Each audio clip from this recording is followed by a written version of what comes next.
Oy vey, folks. This week's episode of Suicide Buddies is about child actor Jonathan Brandis. From Sidekicks.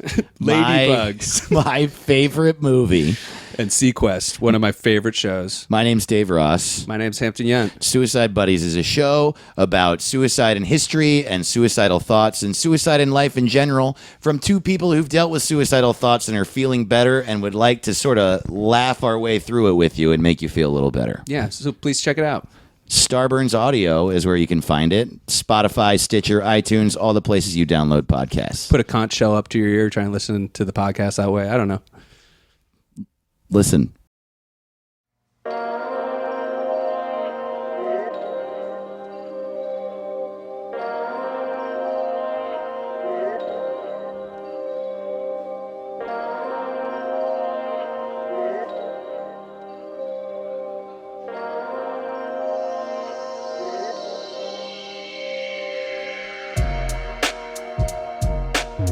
Hello, everybody. My name is Jeff B. Davis, and I'm back in Harmontown. From Burbank, California, Harmontown is now in session. Oh, yeah! Hello, everybody! From beautiful uptown Burbank, Harmontown is once again in session. I'm happy to be back. My name is Jeff, your comptroller. Let's give it up for the game master extraordinaire, Spencer Crittenden.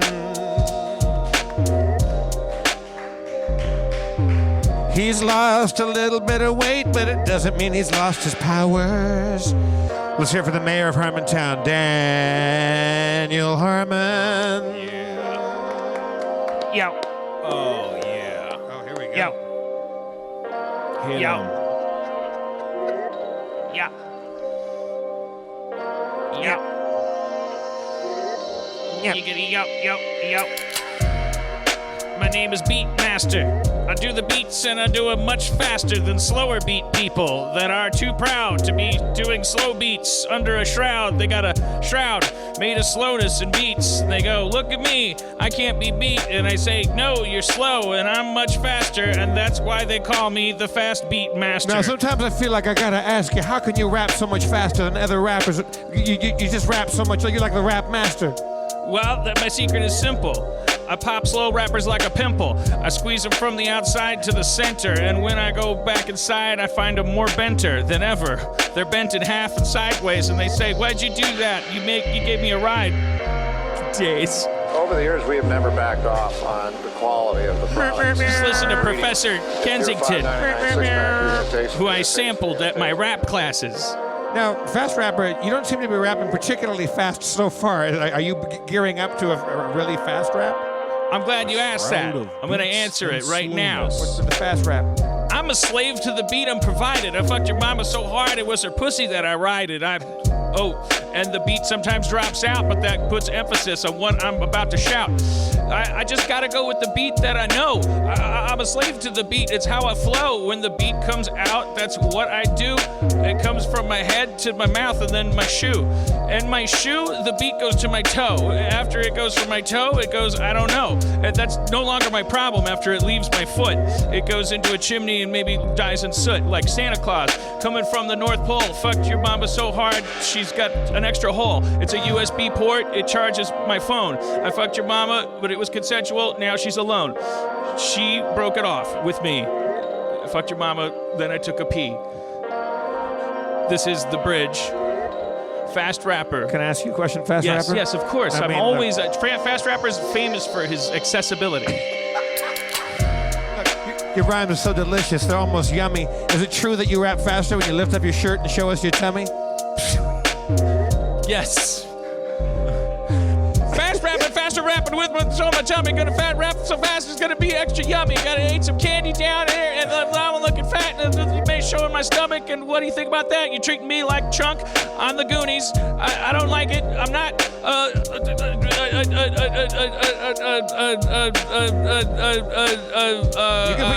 You can put your shirt back down. It's okay. What was his name? Actor, a famous child Over the actor. years, we have never backed off Corey Haim? on the quality of the Rooney, product. Our ingredients. If your $5.99 six-pack. He played an Asian fella in the Breakfast at Tiffany's. Short round. Oh, Mickey Rooney. Mickey. All right. Well, that was a good rap. That was a good rap. All right. As long, was a anything good we can do to rap. keep the energy up when we start the show. That's what's important. Oh Good boy. to see you, Dan. Happy New Year. Happy New Year, Spencer. I haven't seen you guys in a long time. Yeah, where have you been, Jeff? I was in India, California. No, Right. India, Asia. India, Near East Asia. India, California. India. No, I was in India with church, and we had a big time. Sometimes I get excited when we take these long breaks because I'm like, oh man, we're gonna have so much to talk about. But then we can go so long that we have nothing to talk about. I don't really- We yeah. have plenty to talk about. We got I can't really remember anything. Your house got run into by a drunk driver. There you go. And you're living Thank in a you. hotel now, like a fancy person. Yeah, a dude ran an Acura into my garage at about 40 miles an hour, as far as I could tell. More like an Inacura. That was Dan's joke. I stole Dan's joke, but for that first 2 seconds, you thought I was a fucking genius. It depends on what he was trying to do. It might be the most accurate in the world if he was trying to take out my garage. But I don't think so. Because And, you live right at the top of a hill, which is like a skateboard ramp that you can just drive straight into your garage, and that guy did it. Yeah, I think yeah. he was trying. I looked at my security cameras, and because I'm Batman, and they don't really get down that far that you could actually see what's going on. But you see headlights coming up. One of the cameras, there's a camera on the wall that he took out, so it's like you know what time he hit because the camera just changes position. And then one of the cameras, you can see headlights like ripping up the street, and then they just disappear. And then there's footage of one dude, the passenger, just boning out. He just gets out of the car and leaves his friend there to die. Passenger driver, I don't know. Yeah. The cops made it clear that they did not know whether the guy that ran was the driver or a passenger, which makes me think, which confirms the fact that the cops were not chasing these guys, or at least they were not on their tail, because Cody and I heard a boom that sounded to us like somebody was like kicking the back door of the house. And I went downstairs and I went out back with my police dog Harvey and let him run around the backyard. And I was like, there's nobody out here. I wonder what that big boom was. Somebody kicking our door. And then went to the front of the house, and there were cherries flying, like kind of illuminating the dark living room. And down by my garage, there were 6 squad cars in the street with the silhouettes of police, all with their guns drawn and shouting, which you've heard a million times in movies, but I've never heard in real life. Just like, get out there, get out. Just everybody shouting different shit at the same time. Get out of the car, get on the ground, hands in the air, don't move. It's no wonder that a lot of people get shot by the police, really. 'Cause Yeah. there's a lot of mixed messages. And of course, Cody was on mushrooms, which I thought was a great choice for that particular moment. And I wasn't on them. She was coming back from a get together with some great influences. Were you commenting the whole night as the police were doing their work that it was really great that Cody had done those mushrooms? Yes. It felt like it kept coming up. To whom? Just people in the neighborhood. I don't. Who's like? I don't know if you're doing a joke or what. Yeah, no, I am. Okay. He was doing a very, very subtle, esoteric bit. All right. Yeah, I kept telling everyone in the neighborhood that she was on mushrooms. That's basically my joke, yeah. And so we had a lot. The thing is that the collision with my garage took out a quarter of a wall of my garage that then was moved into the front of my gate that lets you up to my house. Hashtag privilege. Hashtag what life. neighborhood do you live in? But yeah, it's that was part of it. As I was really actually. This is a story about how cool it is to have a little bit of money, because my garage it's down by the street, and I have insurance, and I think it's essential that garages be on the street. I have I assistants. find that always to be an advantage. and I like so, them up a flight of stairs. And so you guys are hilarious. Thank you. The garage is typically in a normal average American home would probably be like kind of connected to the house. Attached. And so someone smashing into it might kill your daughter or dog or destroy your, more than just some of your property. So is what I meant. And because I have a more sprawling estate. Because the average American family keeps their daughter in the garage. So you got with the snake tank and nothing really what got fucked up was there was a pipe in the wall of my garage. I do find this a little, I guess I shouldn't be surprised by this. I guess water pipes are like veins or arteries. They run everywhere. If you break it at any point, there was when I went down there was cop lights and there was this huge carport that had been my garage because they just took out the whole door of the garage. And then there was this very cinematic spraying of water like that's always a part of every car wreck in the movies. Like even though there was no fire hydrant involved, there was just like this sound of like, I felt like it was like a Die Hard movie or something. Like it was just like there was just water everywhere, and the cops kept saying, "You got to call the DWP and have them shut off the water because otherwise this is bad." And I had to do that, and for that reason, and the fact that the wall of the garage is blocking my gate, and this is a thing that would have crippled the life of a normal person. But I had Steve Levy, who, fresh back from his vacation, was able to get me and Cody into a hotel room, a suite, in fact, in West Hollywood, where we were able to spend New Year's Eve with my friends. And it's actually, I hate to admit it, but it's kind of been a blast having a guy drive into my garage and destroy your daughter. My daughter. Because it didn't really, I'm the last person that it actually affected. But don't rip this video and use it in his, I don't know, Deposition court case. I don't necessarily need this guy to suffer either. I mean, I need him to have insurance and pay for my garage construction. But so I don't think he can use me saying, "Yeah, it was kind of fun having you destroy my garage," against me in any way, because it still needs to be rebuilt. But hopefully he's okay.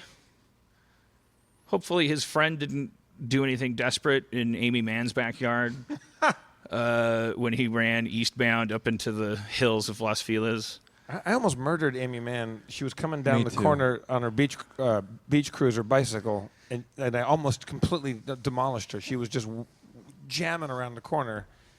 I have 3 phone numbers of people that I know live in the direction that the kid ran, that I saw running from the car. So I went through my phone. I'm like, who lives over there? I'm just gonna warn him. There's a guy on foot. He's running from the cops. He could actually, if he's desperate, he could actually do something crazy. Desperate. Maybe it's actually better. These cops, they see him. I'm not throwing them under the bus. They don't. They're admitting they haven't found the guy. I don't know how well they're doing at finding him. I'm just gonna text a couple warnings to a couple people that I know live in that direction. And one of them was Edgar Wright, director of Baby Driver. And then halfway through the message, I was like, wait a minute, what am I doing? This is his fault. I'm sure this guy watched Baby Driver. Yeah, exactly. Stop making those movies, Edgar, or live with this guy in your pool shed. Welcome to your fucked up version of E.T., where you have to befriend this guy and get him back home to England. Apparently, both the driver and the passenger were not injured, though, right? The only real tragedy of this was that we found out that you have a sad Segway in your garage. It was truly, and I'm not being, it's become a joke, but it really is. Segway. It's like, what? It really was the most embarrassing thing. First, it started with the LAPD making fun of the Segway. And that's part of it, is you only have to mention the Segway to make fun of it. So the LAPD was I was like, what's the damage like over there? I can't even get out the gate to see. And they're like, don't worry, bro, the Segway's okay. They were segue shaming you? Yeah. But then Cody's like, how's my Prius? Or, she's on mushrooms, so a more accurate thing would be like, how's my Prius? And then the cops were like, other than the fact that it's a hybrid. And then I was like, okay, I see your formula. You can take your hybrid shame and you can put it I'll take it. I'll put it in the bin with all the cop insults. You guys just have a formula here. They were hybrid shaming too? They were hype. It's cop humor. Isn't What are it they the going to do? worst Are they going to? when someone's using less gas than the maximum amount to get around? They don't know What a loser. It's cop humor. They're connecting dots. I would rather my cops be linear thinkers. Really, frankly, I don't want them to be that creative with their guns and their handcuffs. I'd rather they just be like, okay, you're stealing that car, which is illegal, so here's your rights to remain silent. I don't want them to be like, hey, I'm in my blue period. Okay. The men in blue period. But very impressively diverse, multiracial. I'm always impressed when the LAPD shows up at my house, and I like the diversity. It looks like they when you look at the LAPD when they come on in mass, It looks like the pamphlets. It looks like a pamphlet. It looks like it's comforting. There's You got one like woman. system's working, everything's fine. I'll just go back in my house and eat crackers and oppress the poor.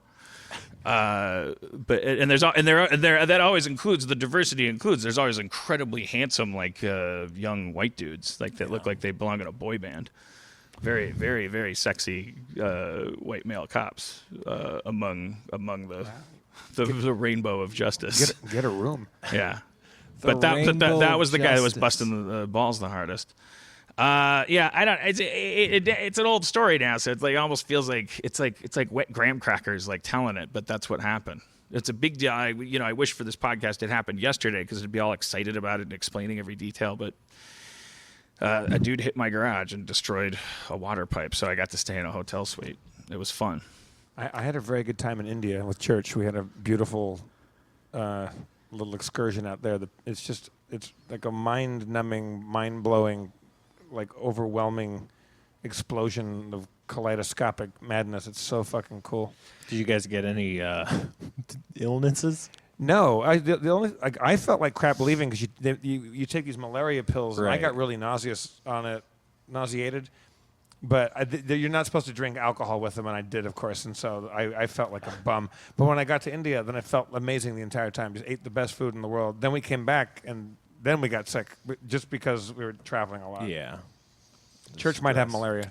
Church, do you have malaria, or are you surviving now? Last night you thought you had malaria. Yeah. We'll see. I'm preoccupied by this thing. I gotta get it done. I've had people telling me. I've had a lot of advice. Don't talk about it. You don't have to talk about it. It's done.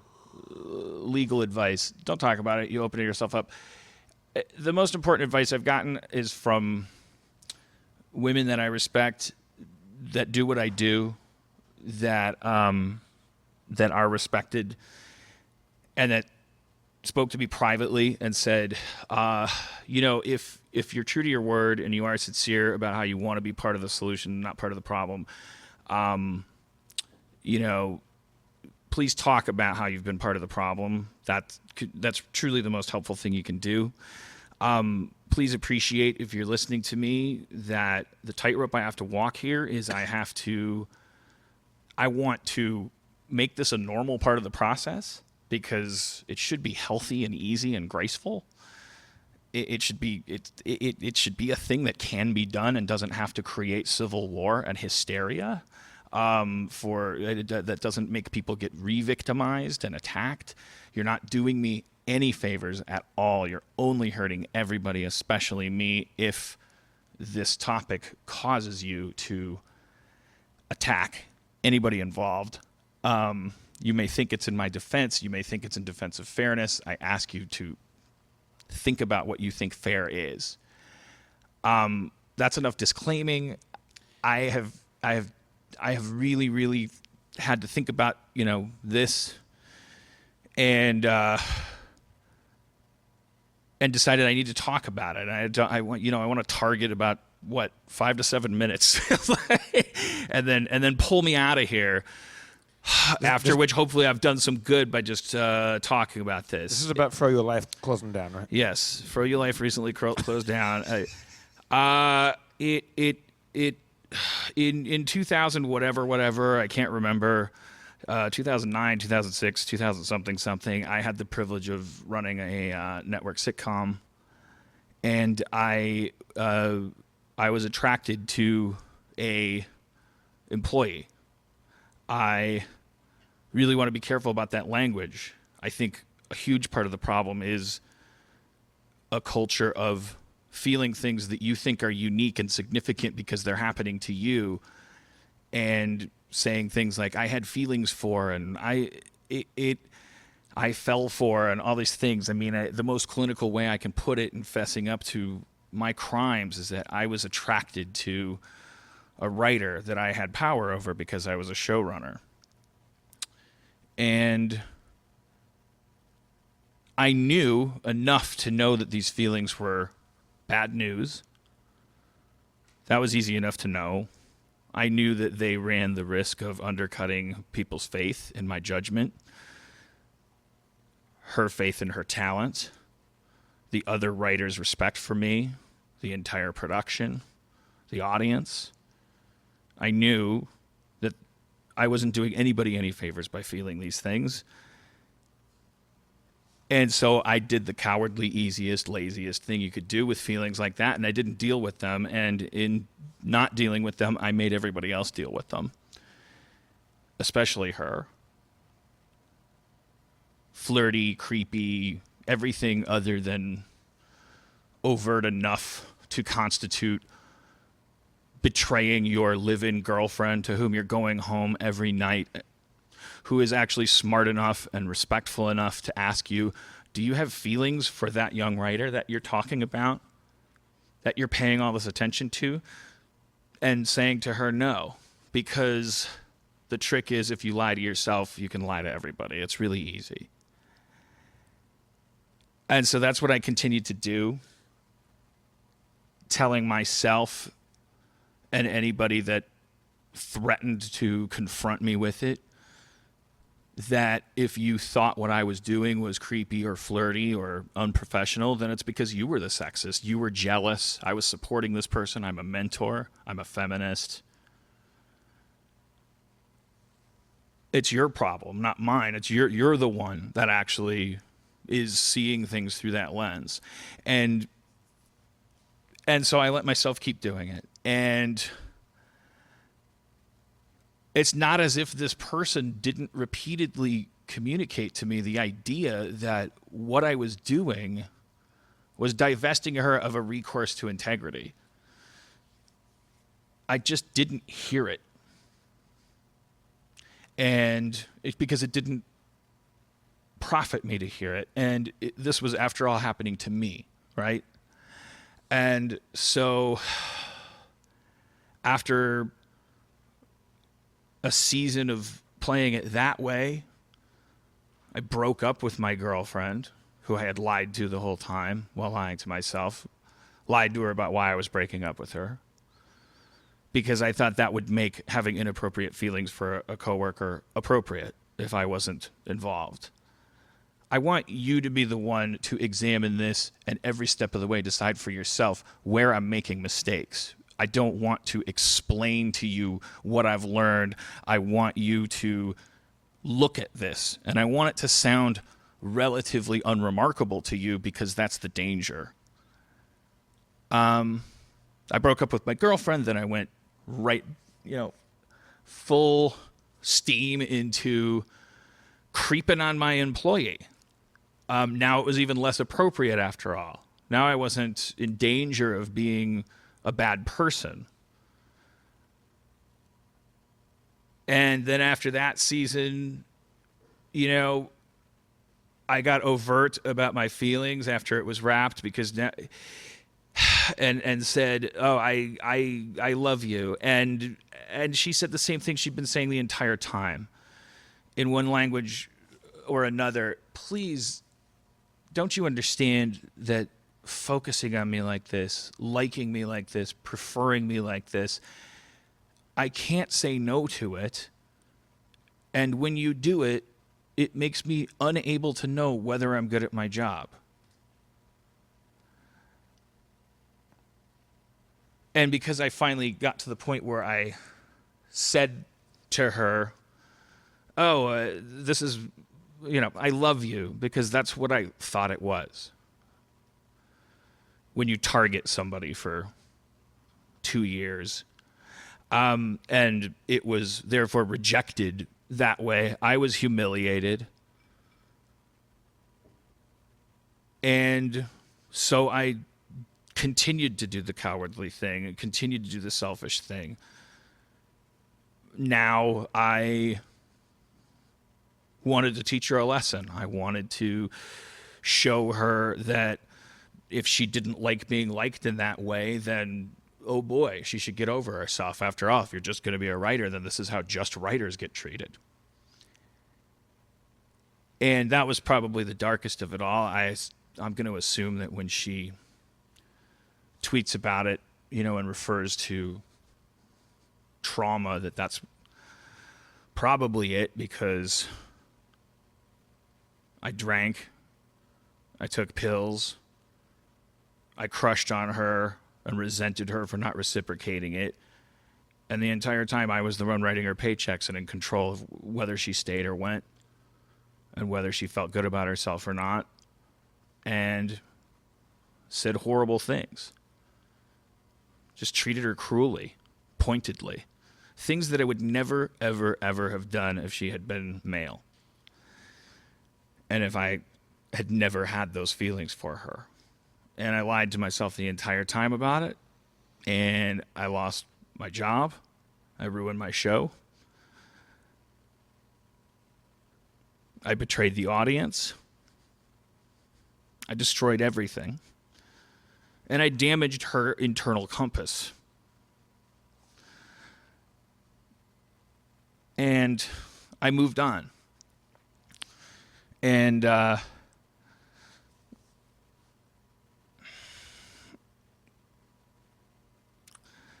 I never did it before, and I will never do it again, but I certainly wouldn't have been able to do it if I had any respect for women.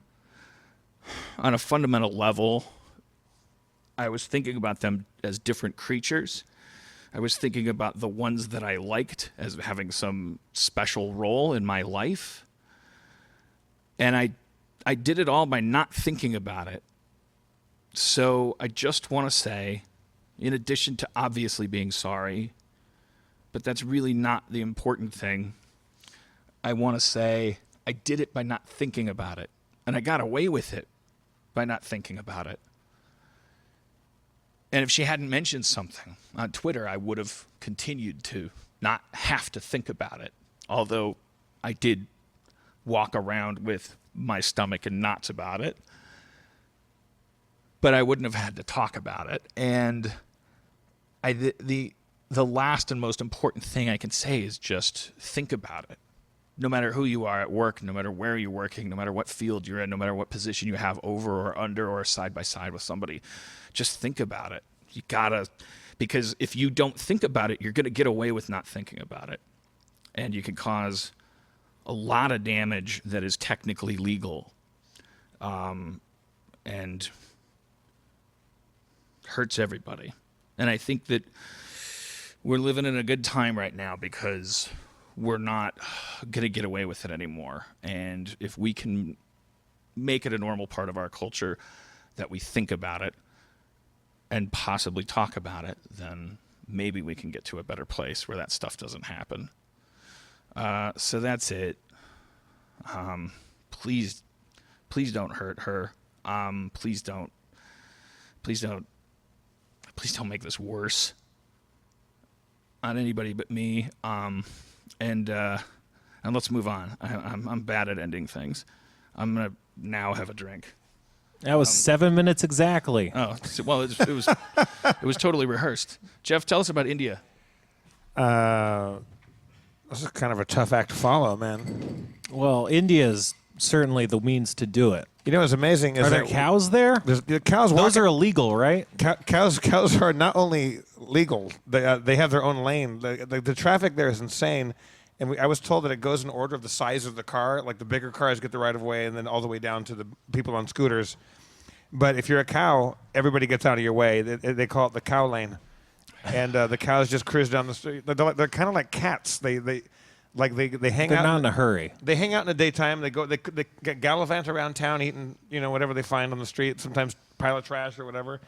And then they all seem to be going home in the same direction at the end of the day. Like they're all kind of coming back home. Their day job is like to eat garbage. It's crazy. When Church and I checked in, we landed at like 3 a.m. We got to the hotel at like 4 a.m. and this beautiful hotel in Bangalore, and they put the little, I forget what do they call it, Church, with the little red blessing on your forehead? Dot. Talaka, and they give you a little. A talaka, and they put the thing, and they gave us a little mango drink. And there was Christmas decorations everywhere because we got there like around the 20th, right? Something like that. No, before that. I think before. Yeah, but it was in the build up to Christmas. They love Christmas there, like more Christmas decorations than you see here, and everywhere, like the malls and the hotel lobbies and the airports. It was just like Santa Clauses and Christmas trees everywhere. And I asked this woman, Needy, like kind of our driver, handler, like chaperone. Like, do you guys love Christmas? She goes, "Yeah, we celebrate every holiday here." like the Hindu holidays are every day. They have 1,000 festivals and stuff. Right. Like we love all festivals. I go, "Do you celebrate all Christian festivals?" I go, "Yes, all of them." And they go, because Christmas is the festival of lights and gift giving, and they all dress up as Santa Claus and give each other gifts. I go, "Do you celebrate all like Islamic festivals too?" Yes, all of them too. I go, "What, Jewish festivals?" And she goes, "No." But not because the anti-Semitism. I think they're like, no, but those aren't as fun. They're not flashy, certainly. Yeah. But he should have said meh. Meh. Yeah, he should. I mean, come on.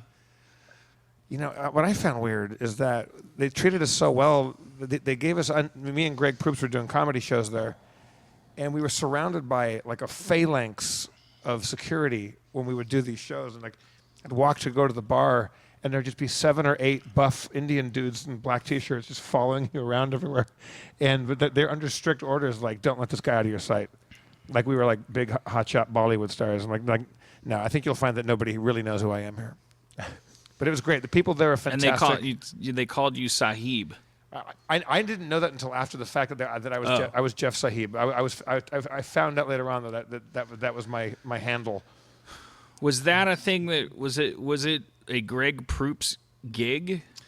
Yeah, Greg and I once in a while will get corporate like shows. Usually they're in Houston or Ohio or like corporate gigs around America.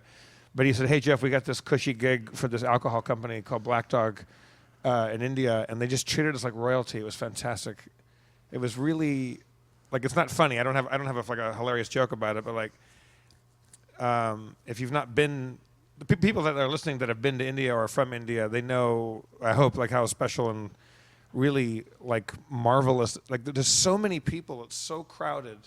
There's so much noise and color and sights and smells and sounds and things. But nobody's angry. Like everybody just was chilled out and just relaxed. And if you follow Church on her Instagram at Cassandra Church, there's a picture that she took when we were at was it Charamara Palace? Chamahala? Something like that. Chamahala. Doop, doop, doop, doop, doop. And she took a picture of these 5 women just sitting down on their break. And it was like, it's so captivating. I don't know. I'm kind of nerded out on India, and I really, really would love to go back at any time. I'm working with a writer that was in Eastern Europe, and you can tell from the way he talks about it that he really wants to just go there and live there forever. Now, sometimes you can feel that way and be wrong. Like you'd go out there and find out you were totally wrong and you just have an infatuation with a place. Like I felt that way about Portland for a while. But I don't know. I wonder if everybody has like a city somewhere on the planet where they would be extra activated. I mean, India is such a giant, like it's almost its own continent. And every city, from what I've heard, is really different in lots of ways. There's 100,000 languages and all this different, like just from neighborhood to neighborhood is so different. I would love to go back and explore more of it. Like some people go to Thailand and fall in love with it and go, okay, I could live in Thailand. I don't know that I would necessarily need to go live in India, but it's certainly a place. Like Church has a friend who's a composer who, named Michael Dana, who like he goes there like for months, right? Yeah, and like he's in love with India, and you can see why. It's like just walking down the street, old ladies wearing these brilliantly colored saris or kurtis or whatever, and just walking down the road. And Church was dressed, like in a black Vivienne Westwood suit the first day, and not getting like hostile looks, but just kind of getting side eyes from the ladies. And then we got her some local gear. Like, you got some clothes there. You want to come up and talk about it? Church, come on up. Church!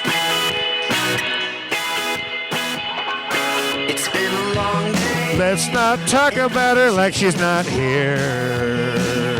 Let's bring her up on stage.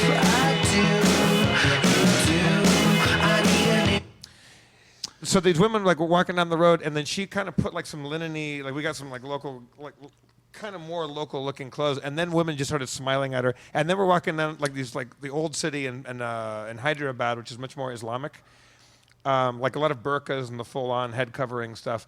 And little girls were just coming up to church and just taking photos with her like she was like Lady Gaga. It was fucking rad. It was really good. Yeah, they don't get a lot of Westerners coming to Hyderabad. It's not really a tourist spot, so we stood out. Yeah, I looked like Godzilla, and she looked like Yolandi from fucking The Antwoord. I mean, you hear that a lot about Thailand, and I wasn't sure if India was like that, but then again, India is gigantic, and so it probably vary from neighborhood to neighborhood. But that I didn't know if that was also a thing that was still happening in the 80s. I would hear that if you're an American or a European, and you're like, and you go to some of these countries that everybody just wants to like pose with you and touch your clothes and all this stuff, and it's the kind of thing that as a white American you don't want to. It feels racist. Like it also feels antiquated. I actually didn't expect that would still be a thing now that like. Right. I don't know, post-internet or something, like, and the way you that you can get a... anything now, and most places are becoming more and more Western. I really didn't expect to really feel so foreign. Yeah. And that was a tech city. These were tech cities. These are sort of not even the places that you see in most of the travel photos. These are the progressive kind of areas. It's possible that the reason we think that way, and then we think that it's wrong to think that way or whatever, is that because we have a perverted relationship with fame and with selfies and we how we conflate it with social status, so that we have this like, oh, if you come up to somebody and say, can I take a picture with you, that you're taking something from them / giving them something, and there's an exchange happening, whereas they, as a more ancient founded culture, like are just going, you look crazy. They just walk up and say, can I take a selfie with you? Yeah. Like, and there's no shame at all. In fact, I noticed, I don't know if you noticed this, did you see all the billboards advertising phones that take better selfies? And it's just on billboards everywhere, specifically advertising phones based on having good selfies? Really? You didn't notice that? No. They were everywhere. Jeff was telling me about the head wag thing that I found so fascinating, that there's this...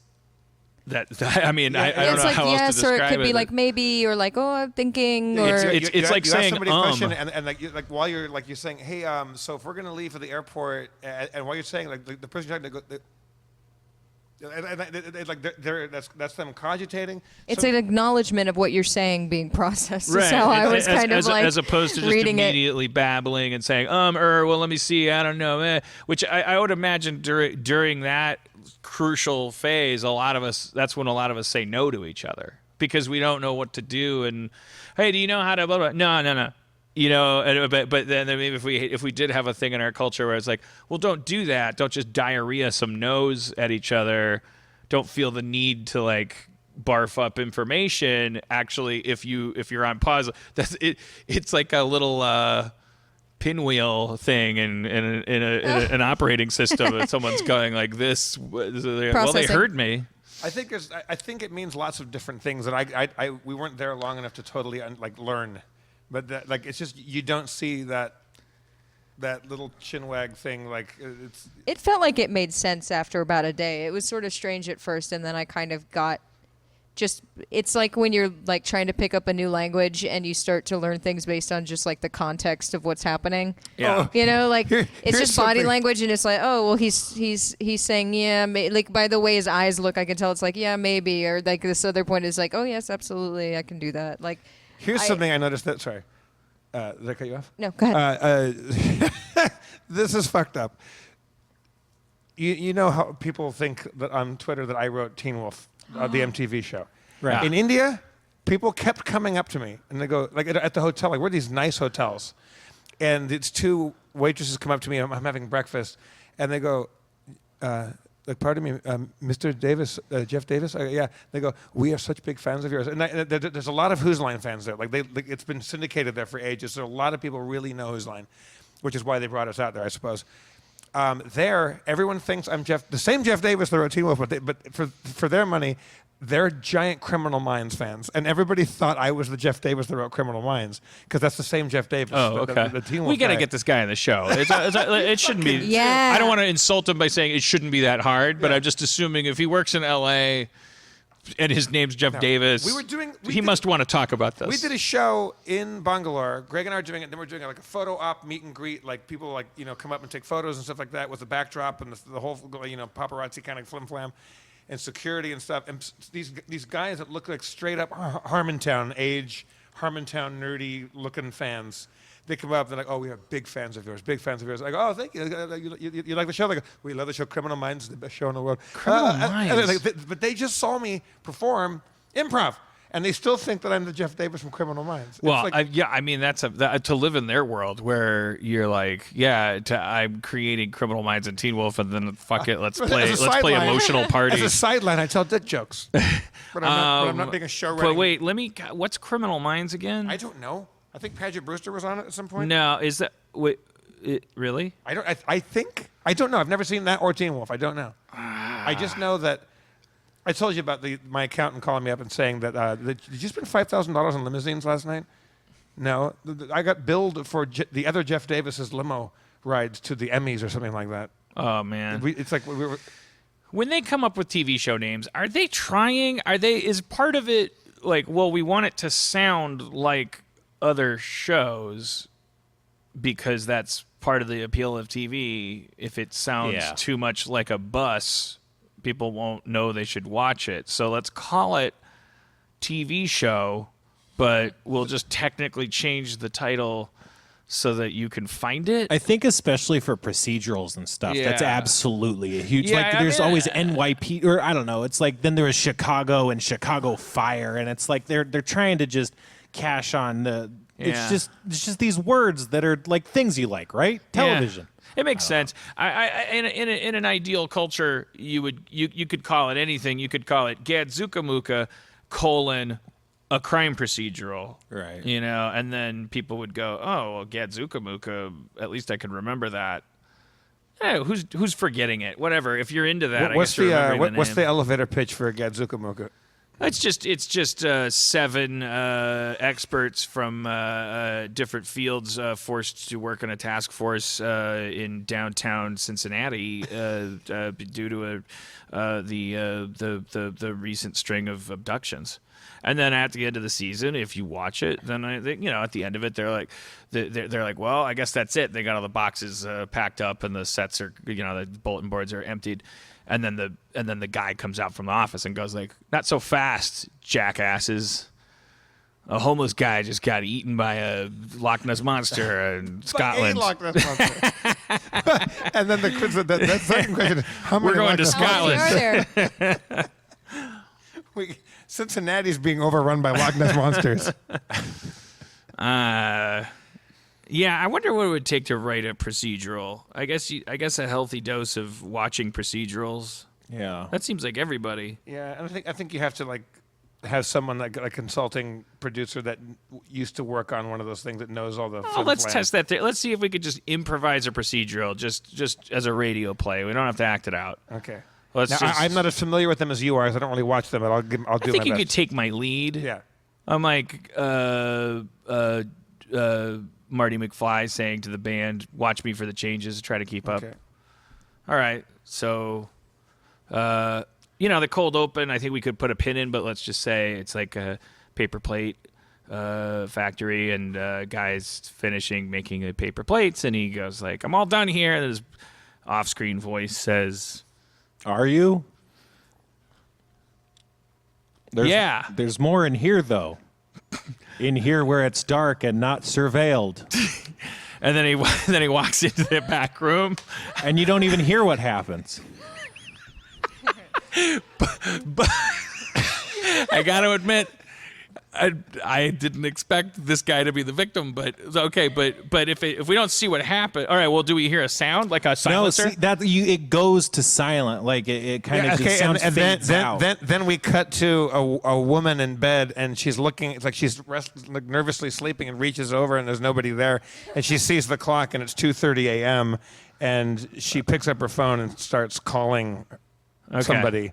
But a cold open, we're gonna need to punch this thing. We want to blow to our cold open, and it can't be a guy walking in the darkness. And it can't be a lady checking her phone. She's like, where? No, And now then he's disappeared. Now where is he? That's the assumption we're making, right? So now he's Right. disappeared at the paper plate factory. He So was then- supposed to be home hours ago. So then cut to her, because it's a cold open. We got to keep it short. So now doesn't the story change into her finding her guy who so disappeared? because a cut to her pulling up, like, Right. let's So just now save she's going to money, the paper plate and she factory cut to looking her for at the same set where he was. Yeah. Is that she's wearing a fur coat and whatever she threw on. A fur coat. Because that's the she's paper rich, plate money. The rich wife of a paper plate factory worker. Well, I think that's a clue. There you go. It's a gift. I don't want to blow the whole plot, but I think that's going to be a thing. Right. And so and then she walks into that back room that Spencer described, and then she turns on a light, and the camera kind of Ghostbusters on her, and she goes, "Ah!" Okay, so Right. then you can go to your title sequence. CSI And it's like letters. crime, conspiracies, Science. international. No, that's wrong. That's not a good Gadzuka title. Muka. Gadzuka. Gadzuka. Sorry. Gadzuka Muka. Which is the name of the plate company. Oh. It's a series centered around it like- the intrigue of the plate company. All right. It's like The Gadzuka Wire. Muka plates. Okay. Yeah. All right. Gadzuka Muka plates. You know what? And the billboards for the show say, you know what? Now serving murder.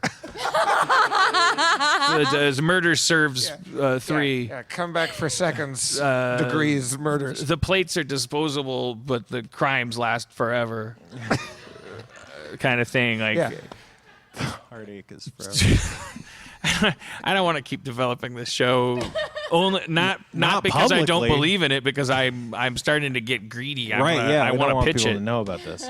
I have a first look with This show's FX. I don't want to waste Gadzuka this. Muka plates. I mean, I think this is probably like a 6-episode Netflixy kind of thing, right? And then Yeah, you like Spotlight, It's a Yeah. miniseries. which was a 6-episode. Well, Netflix shit. thing, If it's on Netflix, well, let's not develop it. Let's just make it a 10-hour story, chop it into 6 parts, and go home. Uh-oh. wow. Shots fired. Axe Netflix. Shots fired. Most successful TV venue. I warmed up to Mindhunter, but it could use more paper plates. There are mine hunters in Criminal Minds, I think. Yeah. Like, I think most of the show is a bunch of mine hunters. What did It's the a Golden spin-off. Globes go off with without a hitch? Oh, my God. I am still recovering after that Oprah speech. That's all I'm seeing on Instagram is people posting pictures of Oprah. Just the most generic things about it, too. Just like, it had to have been either very impressive or very not impressive. Did to she go garner there or these did she not responses. go there? She I might have. think she went there. She gave everyone a car. The disappointing thing would that would be amazing if she literally gave everyone a car, not just the people at the Golden Globes, just the whole everyone, all of us. We all get a car. As a measure of her actual wealth. That we're sitting here Everybody gets a snarking car. her, and then we go home and we have a car. and yeah, It's in your busted garage right now, next to the Segway. I'm the only one that doesn't have a car because my garage door's busted, so everyone took my car. Is the Segway still down there? Did you removed it? No, The we Segway moved never it. existed. Yeah, it was a trick of the light. I was cooler than that. You missed, Segway, You missed I an got- opportunity in that photo that you and Cody both posted photos of it. I think And what Yeah. you do, the way you get away with you having an embarrassing Segway in your garage is you say that's what the drunk driver was on. I know. He drove the Segway through your garage. Kept door. going until he hit the back wall. I figured that out after you said it, and I mean, bonus points for actually taking the Segway and placing it at the point of impact. Do you think that would be too much, or Tipped over sideways with a couple beer cans. Put a chalk line that's shaped like a Segway in front of the garage. speaking of Hollywood gossip, I don't want to get you guys in trouble because of your personal relationships. Can I just say I was at a party? That was a birthday party of a famous musician. Yeah, can we talk about this or can we not talk about this? All I want to say is, let me vet this with you, and you tell me if I can say it. Okay. I just want to say that Johnny Depp was at the party, and I think he was literally wearing a hat on a hat. I can confirm this. He was literally. He had a lot of. It was like a beanie on a beanie. He was wearing all of the costumes from the last 8 Pirates movies at the same time. He had a lot of shit on him. I couldn't believe it. Yeah, he was I wearing. didn't. I'm he so, was I'm wearing so layers. celebrity blind. I didn't know that I was standing next to Courtney Love for 10 minutes, until somebody pointed out that it was Courtney Love standing there, and she gave me the heebie-jeebies. Just in the vein of harmless gossip. I'm not going to cross a threshold into defamation or anything like that. I think she'd be happy to hear this, me gossiping about this. But at the same time, it's not. It's totally shallow crap. That's just starfuckery. Like, I was at a party and Courtney Love was there, but it was noteworthy to me. I was like, wow, she looks healthy. She looks great. Yeah, that's all I wanted to say. She looks better than she did 10 years ago, which is something. It takes on a new tone now because you're like, oh, you're not supposed to judge people and objectify them and stuff. But Courtney Love, I think, is a special case because it's like, well, she's Courtney Love. She was sort of like a tarot card for, like, she was the American, what? I don't know. We always have these, like, archetypes that we sell. We go like, oh, she's crazy. She's drunk. Yeah, and she's had her ups and downs. But for somebody who had that archetype and that power, she was like, yeah, she looked very healthy. Who cares about my opinion about who looks healthy? I think that gets into character. I find that being an defamation a little accused bit. murderess takes a lot of years off. What did you say? Being an accused murderess. Okay. I didn't mean to make you repeat it. What's the Can deal we talk with about that? Charles Fleischer though? No, for a let's minute? talk about Courtney Love's involvement in Kurt Cobain's death. Well, I think if we talk about that and then talk about Charles Fleischer, we'll definitely never be invited to any parties ever again. That'll be the only result. Charles Fleischer, the voice of Roger Rabbit. But it is important to say Charles Fleischer has become physically specific. Wait, he's what become a happened- mythical creature. What happened with Charles Fleischer? That is That's a question for for God Dino. to Do Do answer. you guys listen to Skull Juice? Is Yeah. that what you're talking about? No, No. But if you have not heard the Skull Juice episode with Dino Stamatopoulos and Andy Dick, where Charles Fleischer It's a must is listen. momentarily a guest, It's arguably before the only Dino Dino episode. throws him off the show, kind of, or No, he just storms drives off. him off the show. Yeah, it was fucking. It's the best episode. It's the only episode you got to listen to. I of think Skull it's the Juice. best episode of a podcast. It might I've be. ever heard. Yeah, it was amazing. It was certainly like this belongs in a You museum. don't have to love or hate Roger Rabbit or know Dino or Andy Dick or give a shit about podcasts to love this episode because the amount of conflict that happens in the first 4 minutes is outrageous. Yeah, I But mean, Charles Fleischer was just kind of haunting the party, and when the cake came out, he just wanted to eat all the cake. Do you think it's okay to talk about just the one thing that I think the listeners would be interested in without we don't have to talk about whose house the party was at, but just the interesting fact that about how the party kind of went off the rails? Do you think that's too Well, out of bounds? let me tell it then carefully because I don't want anybody to get upset because I did do some looking and thankfully it didn't seem to like explode online or anything and there hasn't been any gossip, so I don't want it to start here. But someone made the mistake, as anyone who's ever been to a Hollywood party, which I'm sure is all of these listeners knows. yeah. You're not supposed to say where you're at, and it's pretty tight, and you don't want like anybody just showing up to like a house party or whatever. If when you have, can't believe when you you're have there, Johnny Depp then there or whatever, like if you don't can't believe put the that, address on Facebook. maybe I don't. didn't know that you and Cody are going to be there. I was blown away I that know you there and were Cody so and many Justin Couldn't people believe you who were didn't there. belong there. who let this rabble in. And already, like, it was a little bit too loose of a guest list. Like, once we came in, the owner of the house was not too pleased with just how many people were in his house. He wasn't quite prepared for that. But someone had the bright idea to, like, I don't know if they deliberately posted it on Instagram or if they, like, location tagged it where they Right. were without thinking or something. But somehow the address got out and, like teenagers started showing up, like young man fans of it. Like it was just like they were pounding on the gates, and there had been like We can say valet. We can say it was Sting's It was Logan house. Paul. It was Sting. Steve's house. No, It was no, Sting's it was house. Sting's. We can talk about this now. It was Steve's place. No. Sting's house. The phrase Sting's house is already funny. Like I never imagined him living in a house. I would imagine him living in a nest, like a under the Aurora Borealis. Look, it was a nice treehouse. It was the biggest treehouse party I've ever been to.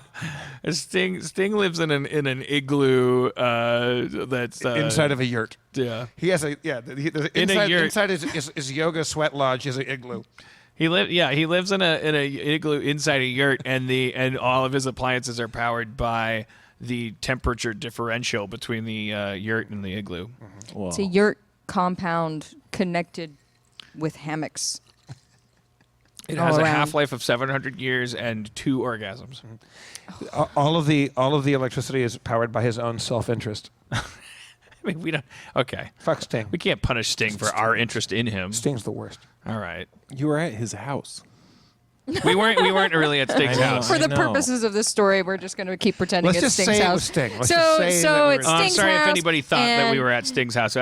We got derailed just because the phrase Sting's house was really entertaining to me. But we can Basically, the end of the story is that there was property damage because someone leaked the location of this party, and these kids broke like the front gate and the back gate. We're talking about stealing, and it ended up in this everybody out scenario that Right. sent the kids who were trying to break in with the party guests, including Courtney Love and anybody else who was like some hotshot, out on the street at the exact same Yeah. moment, all trying to get cars at the same time. And that's kind of fun for the kids to know that if you're at a Hollywood party and shit goes sideways enough, you will get shoved into the street with famous people. But Like, Yeah, now it's going to be the goal, I right? thought- Like after this, You and Cody had left before the fur hit the fire. right before. Then things got crazy and everyone's being yelled at, and the guy who threw the party was mad at the birthday person,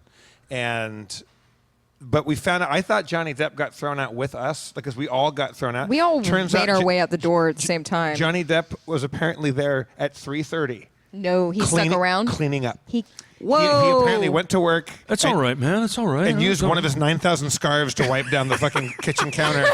And place me in the middle of any while the spill. birthday boy was being bitched out by the host and being surly and, petulant on the couch, Johnny Depp was up there like cleaning up cups and fucking wiping down the fucking shit. And like he was being like the mensch of the Oh, party. he was the good friend Yeah, who that's stuck like- just picture around Johnny and tried Depp to with like make a it hefty better. bag, like red Oh, Solo no. cups. It's cool. No, Two it's hats.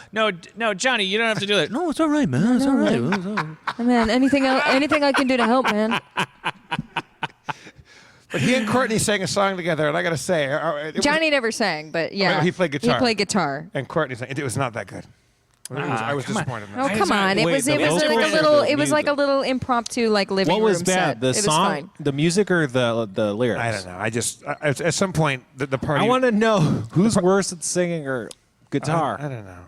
Come on. So Let's- anyway, I'm fucking Sting, and I mean fucking him. And Sting is still He's still coming. I made him come for the first time since Quadrophenia. It's a movie he was in.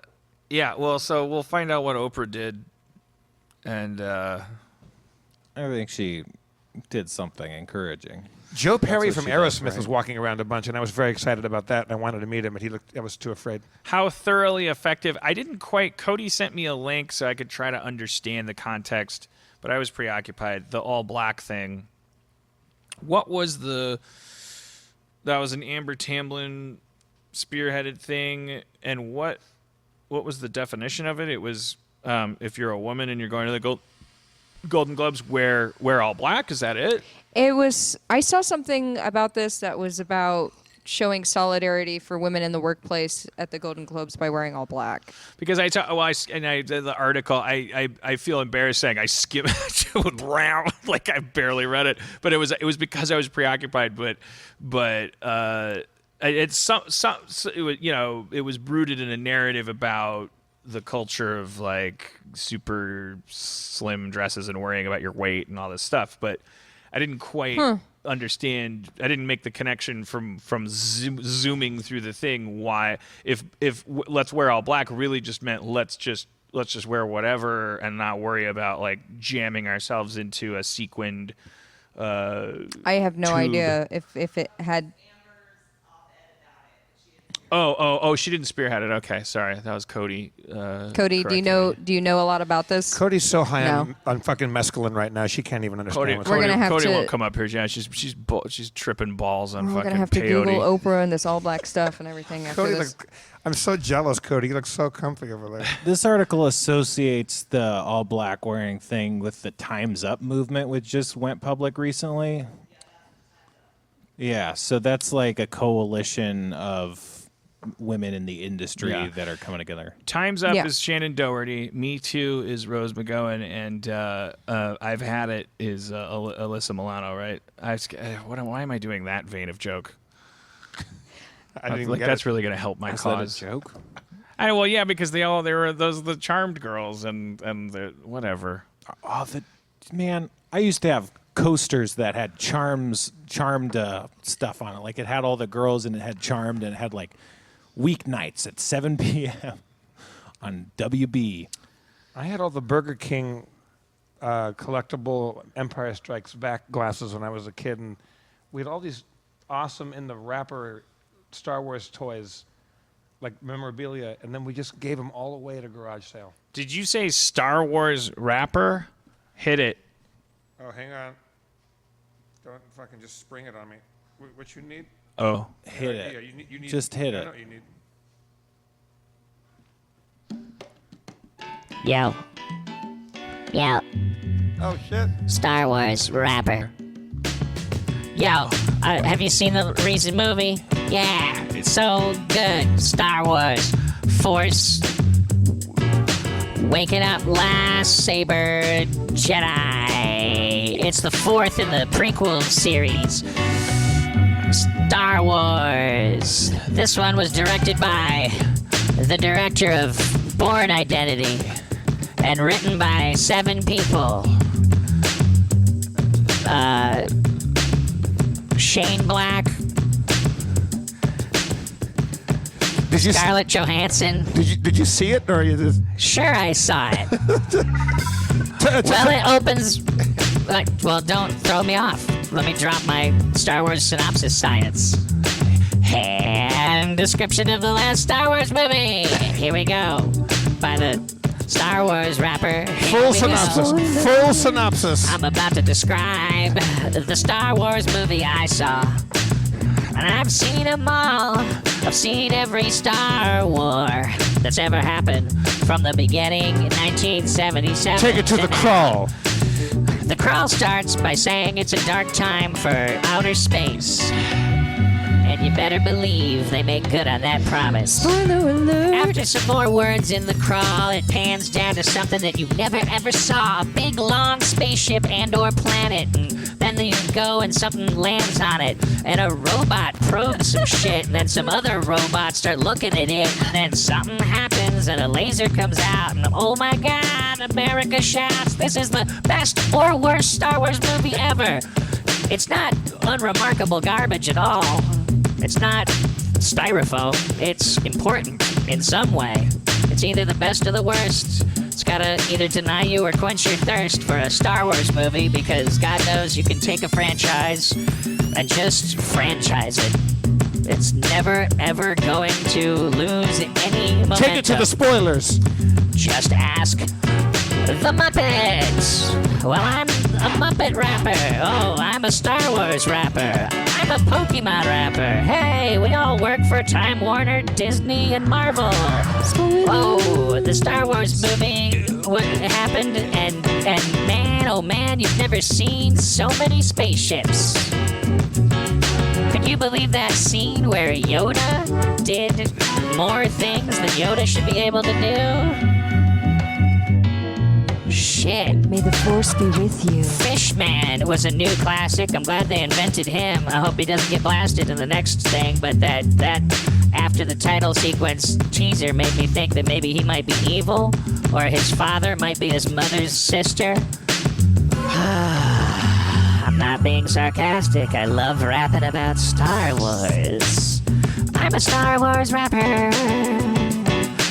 I love this franchise. I got a lot of faith in it. Please keep making these movies. Make 100 more.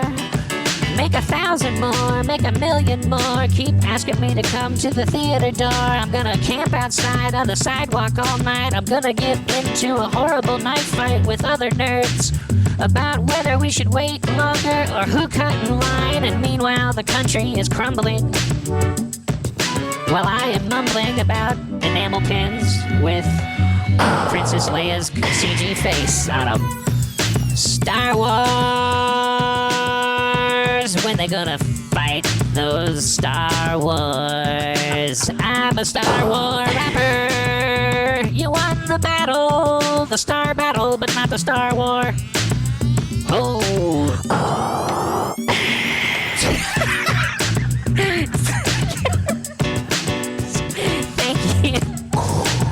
Thank you,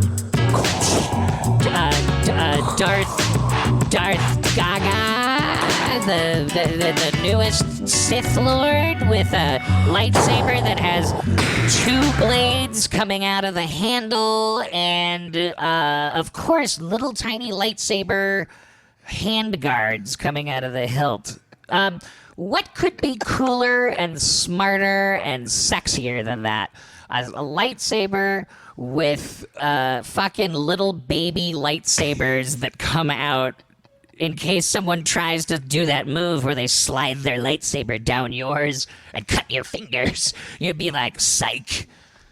It's like, yeah, it makes sense. You know, you buy a big book of swords and you get out your sketchbook and you design new lightsabers, because that's where we needed to innovate. Nothing was really working about the lightsaber. Really? I mean, what was it? A stick with a laser that stood still coming out of it? Oh, geez, let's reboot that. I mean, people are probably sick of that shit. And after all, really, didn't the person that designed the original lightsaber, weren't they really working within limitations? I mean, and weren't they defined by them?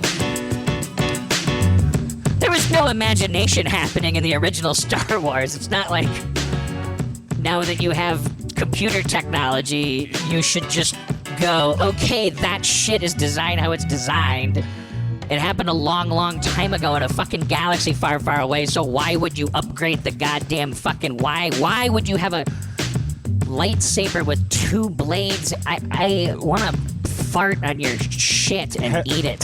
Have you considered... Have you considered that it's actually extremely badass? To be fair, you have to have a high IQ to like the new Star Wars. But the technology improved in prequels. Well, it's hard to which argue means it that kind of it's- went back in time getting better lightsabers. It's extremely badass. Technically. Can you imagine the ultimate insult of you taking a shit and somebody walking over and farting on your shit? And then eating it? Oh, sorry. It's me. Uh-oh. It's me, the Star Trek rapper. We should also revisit that franchise 1,000 times. You know what we should really generally do is only make things that have already been made. It makes sense. Everybody knows that.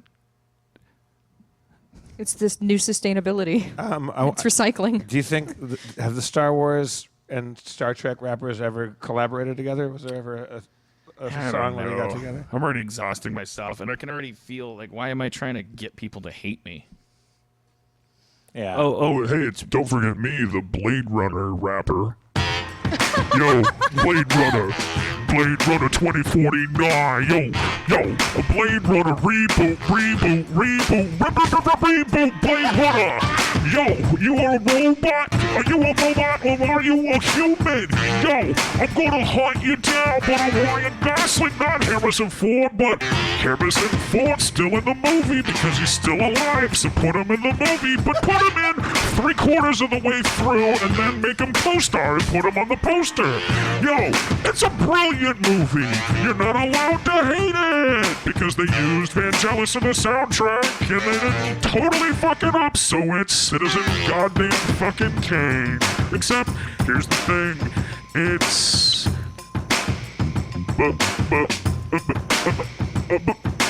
boring. B to the O to the I and G. I saw Blade Runner. It bored me. I'm 45 years old. I don't give a fuck. You can't convince me that I had a good time. You can't convince me I'm sneezing. You can't convince me I'm laughing. You can't convince me it's pleasing. I'm not entertained. I didn't like it. Blade Runner was dumb. I won't take it away from you. I won't try to convince you that you didn't like it. However, if you yell at me for not liking it, I will make fun of you. And I will know that you're 25. Blade Runner 2049, very boring movie. Shouldn't have waited in line. You were stupid. I got a screener. Don't be mad. Don't be meaner. Suck my dick. It was boring. Why would I care about your hologram girlfriend? You didn't hack the circuitry. She's not special. She's not Johnny Five. She's a fucking hologram. She's not alive. So she gets stepped on at the end? I don't fucking care. It doesn't send me into fucking any kind of arc. She never existed. She's a fart. She's a cloud. He's a fucking robot. None of it matters. Nothing matters. The whole movie didn't matter. Nothing happened that mattered. The movie didn't matter. By the way, the one thing that mattered is the idea that robots were making babies? And it was never explained. What the fuck? Robot babies? The robots are making babies. Alright. So they're not robots, then? Who cares? Robots are made of metal and can run through walls. And if you shoot them, they don't fall down as quickly. They're like zombies that way. That's what makes them cool. And you can tell convicting stories about what it's like to be something that's not human, like Frankenstein or the original Blade Runner. But then if you make a movie based on a movie that you liked, you run the risk of making a Xerox of a phantom of a thought. And you might be just stupid and pretending to be smart. Blade Runner sucked. Blade Runner sucked. Given 1 million awards, I don't care. Kick me out of Hollywood. Put me in prison. It fucking sucked. If I have to pretend Blade Runner was good in order to keep working here, I will kill myself. Sorry. Blade Runner sucked. You know what was pretty good? What was good? I, Tanya was good. It was a movie about a figure skater. It's pretty good. Sorry. I, Tanya was pretty fun. But that means I'm getting old. I'm getting old, But I don't think 18-year-olds liked Blade Runner 2092 or whatever it is. I think it's people my age that were like, "Whoa, Blade Runner was awesome," and I understand the emotional concept that you were terrified that they were going to fuck up Blade Runner the way they fucked up RoboCop, the way they fucked up everything, that we've gotten so scared that they're going to fuck everything up that you were relieved that it wasn't fucked up. But not fucked up doesn't mean good. Yeah. Like, if you don't believe that, call a Lyft and have your driver be either fucked up or not fucked up. And do you want to drive you home? We had a lift with a dog in it the other day. A little puppy named Phoenix. That's was in the great. front seat, and she just jumped in the back seat with us and laid in our laps and wanted tum-tum rubs, and it was the best thing in the world. That was the best lift ever. was Although I couldn't help but think, what if you were allergic and you got into that lift? It would be a nightmare. I walked in. I was already happy because I looked. Phoenix, little puppy, was in the front seat. I didn't see the dog. I saw a nice, brand new lint roller in the little mesh, seat pouch, seat back thing. Oh, that's nice. He has a lint roller. And then you find out why, because there's a little head dummy pops around the corner. And Little dummy in Phoenix there. wants tum-tum rubs. Aw, Phoenix. Phoenix seemed to be trained too. This seemed to be a thing. Phoenix knew to wait for the signal that the people in the back seat wanted Phoenix in the back seat, and then jumped back there, and then knew when our ride was over, Went in the front and seat. hopped back into the front seat. Knew it when the car came to a stop and the thing, like, you have arrived at your destination. And Phoenix got out of our way so we could, get out and do our thing. It was adorable. He's got it. Yeah, baby, he's got it. I'm your Phoenix. Uber Phoenix. Oh, sorry. Uber Phoenix. We know you are thinking about the gym membership for the new year. Why don't you commit to comfort and sign up for a MeUndies membership? Why don't you like the MeUndies that we're talking about? You should go get the MeUndies instead of going to the gym for That the is new what year. I'm trying to tell the audience. Thank you, Spencer. You guys sound a little stiff. It's almost as if you haven't acquiesced to the luxuriant micromodal comfort that MeUndies represents. Nah, come on, man. Fresh new undies or socks delivered to your door every day? Come on, man. Dude. We're all about that. Come on, you can choose from bold classic or adventurous prints. You can switch between membership plans, cancel or skip a month at any time.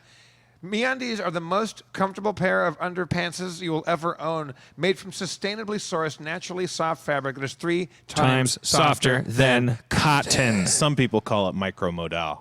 Right now, MeUndies has an exclusive offer for just my listeners, mine, not Jeff's, not Spencer's, until Dan's. January 20th. Get 20% off your membership and free shipping. That's 20% off an already discounted membership.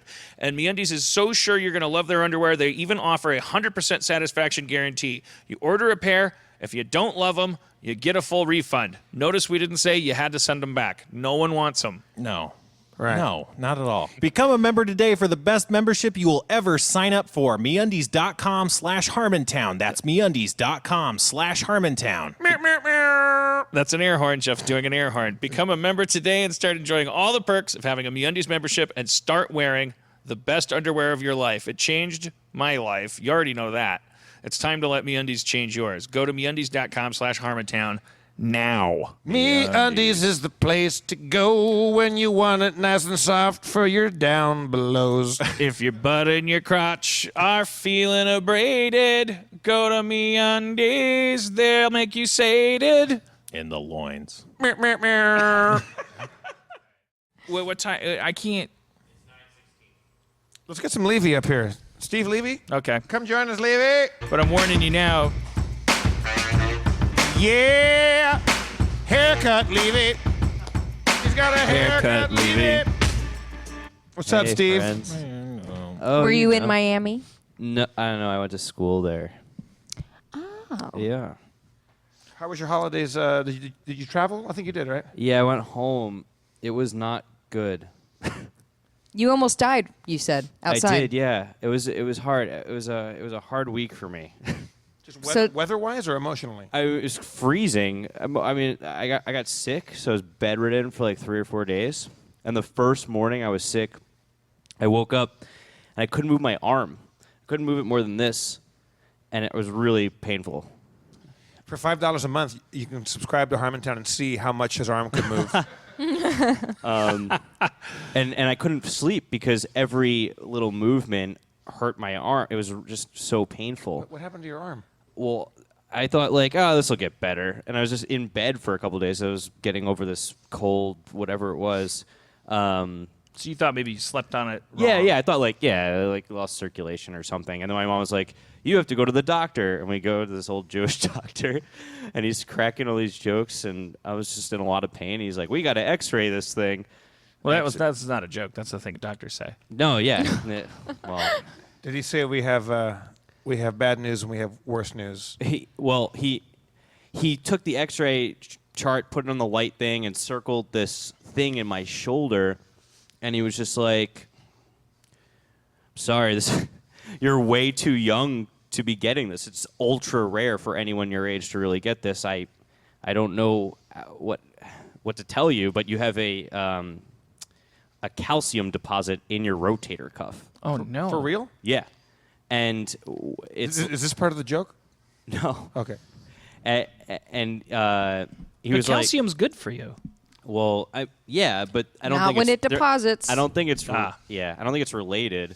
But he was just like, essentially, the tissue cells and the calcium cells are very, very close. So your body, like when it was making tissue cell, it ended up being calcium cell, which is essentially like bone. It's like, you know, it's like a physical.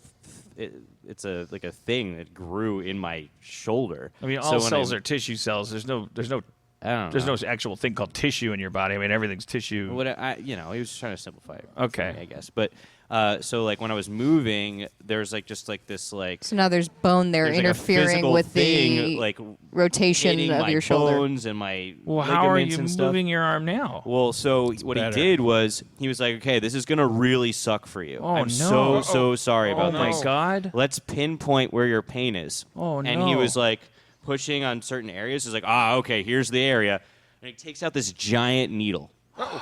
And he goes, okay, I like on the count of 3, I guess. It's gonna be terrible. On the count of 3, So you I like guess. smash it? And what he did was he went like this. What?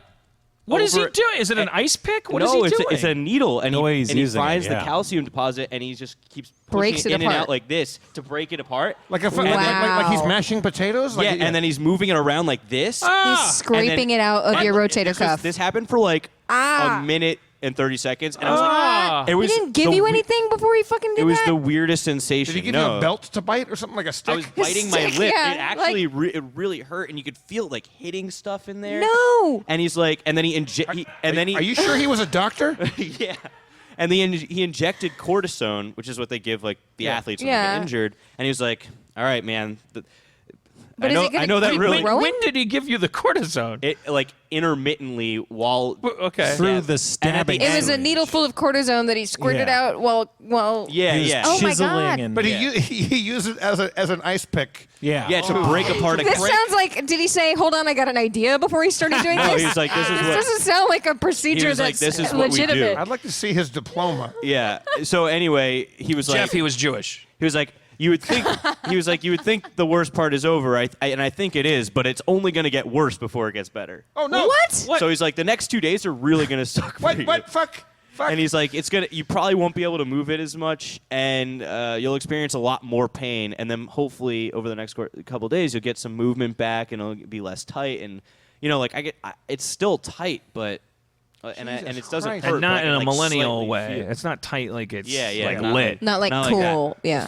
You're So- not sick. You're No, so dope. then I was bedridden all that day, and then the next day, my mom was like, "Will you come out to dinner with us? It's my boyfriend's 60th birthday."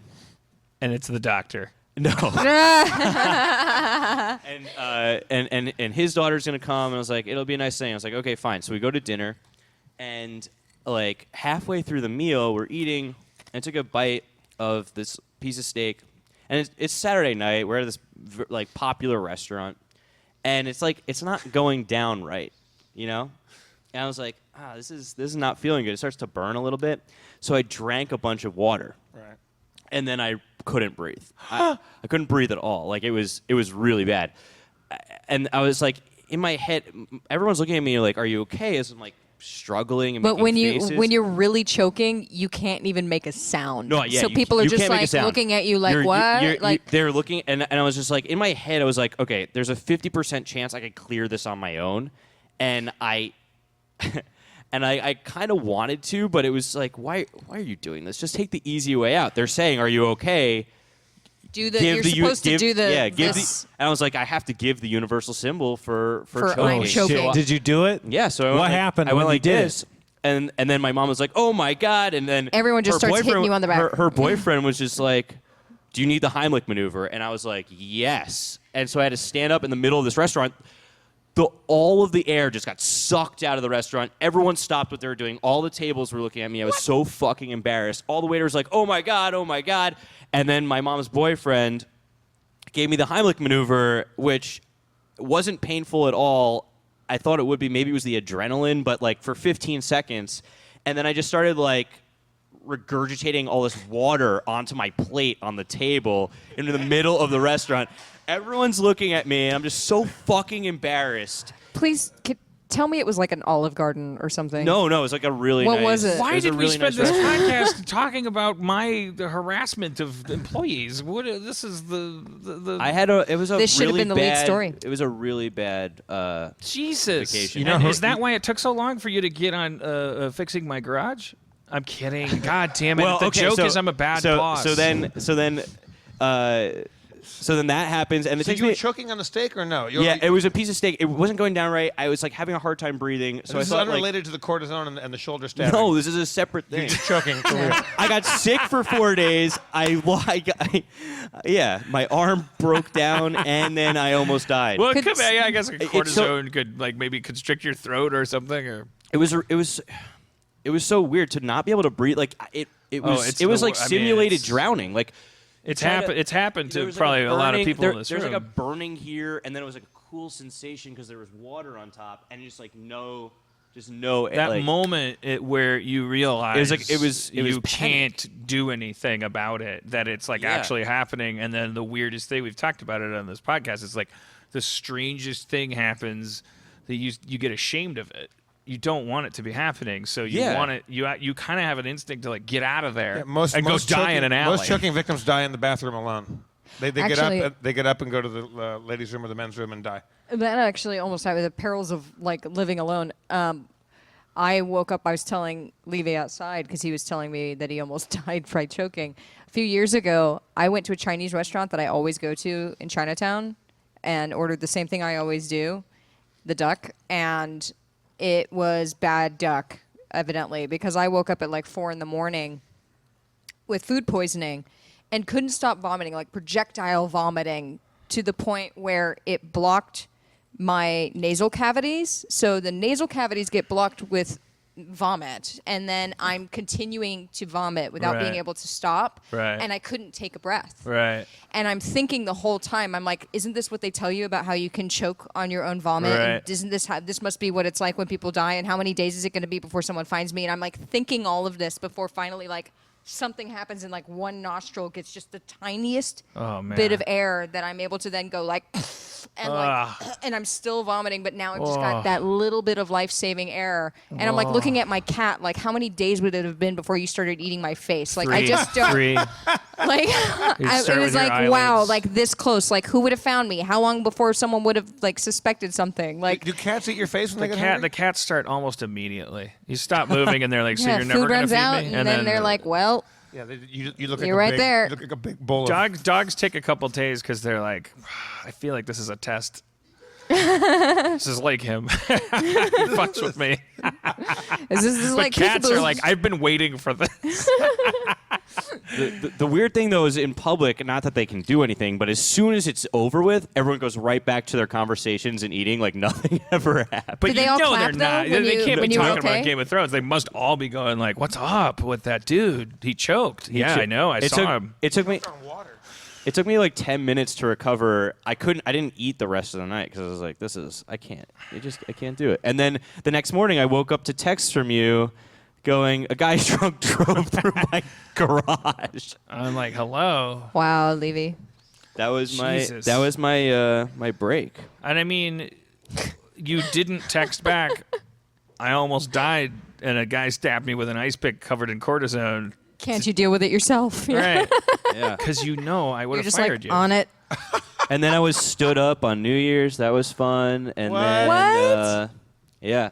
Stood up. Yeah, like we was supposed to hang out with somebody and then Like they flaked, or were you like standing? like a hot date, like a New Year's kiss you at midnight kind of Yeah, thing? maybe, yeah.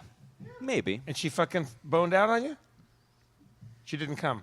There was I don't know. She didn't show. Nothing happened. Yeah. Nothing happened, meaning she didn't show up, or nothing Yeah, happened? no, meaning- no, That's what no stood up plans means. happened. You said stood up. Yeah, I mean, like we were like, yeah, let's hang out on New Year's, and then we were like, this time, and then nope. They just didn't show up. Yeah. Oh, Levy. You're breaking my heart over here, Steve. Levy. It was Well, it was a hard it's hard week. Only up from there. Yeah, I hope so. That was on New Year's. It was a tough first day back at work too. Lots of stuff going on. Yeah. Yeah. Yeah, there's been a lot of upheaval. Well, what are we Yeah. supposed to do to make this right? There's no Play a little. play a little D&D. I think. Oh, okay. I think we Oh. Oh, we yeah. forget our workaday cares and get into a realm of fantasy and adventure. Just one shout out about the set design and the ongoing technical efforts of our crew. I don't know. It's beautiful. It looks great. We had a great Christmas. I mean, our Christmas episode was like whatever in terms of content, but the fucking set was like That was amazing. it was great. I was really envious to not be there for that one because it looked so like resplendent. I loved it. Is this all Chris and Sarah? Like, who made all this? Awesome. Oh, thank you. I'm loaded with water. Thank you. You want a water? Cheers. Levy. We got to get you sure. retired. I mean, you got bone Yeah, things. I kept saying to my mom, "I'm dying," and she's like, "You're not dying. Stop it." But like, I feel like I'm falling apart a little Well, bit. I mean, I want you. Yeah, we got to get you. We got to get you. between the You psoriasis, can't- I and don't want the you to die my arms and assistant. I mean, I want I went and got my annual physical, and my doctor told me that I had to stop masturbating. What? And I said, "Why?" And he goes, "Because I'm trying to give you a physical." Oh. Thanks, Jeff. You know what? There was one thing. I think Chris may have said that these lights are programmed to the way the show, like our voices, like as we talk. They it, light like, up when moves. the show's going well. Yeah. They twinkle. Each one of those lights is someone on Reddit making a comment. It's either positive or negative. It's based on equalizer, I think. Like as the levels, it like flickers. I don't know. I might have made that up. yeah. Is this like bone growth in your shoulder going to keep growing? He said it could come back. It may not. Who knows? And then I found out this week, my mom was going. My mom was complaining about my dad's side, like the genetics. The genetics are so bad. You're going to end up with all these terrible diseases.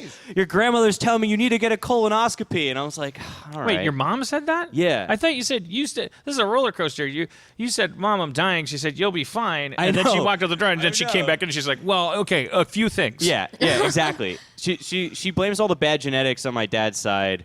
Like I have the psoriasis and whatever. My dad died early. But she was in the throes of being hot for this dude that saved your life. Would Her boyfriend, her date Yeah. saved her son from dying. Yeah. And that's when she was like driving home and going like, plus your dad's full of diseases and his whole side of the family's awful. Because she was like pumped about this guy. these are different times. They're having it at different times. But what about this this week? guy She just- calls me and she goes, "Yeah, my brother gets those all the time. It might be genetic. You may get more of them in different places in your body." Yeah, because now you know that you're prone to this, right? So Yeah. is there something that did you get any advice on how to prevent these?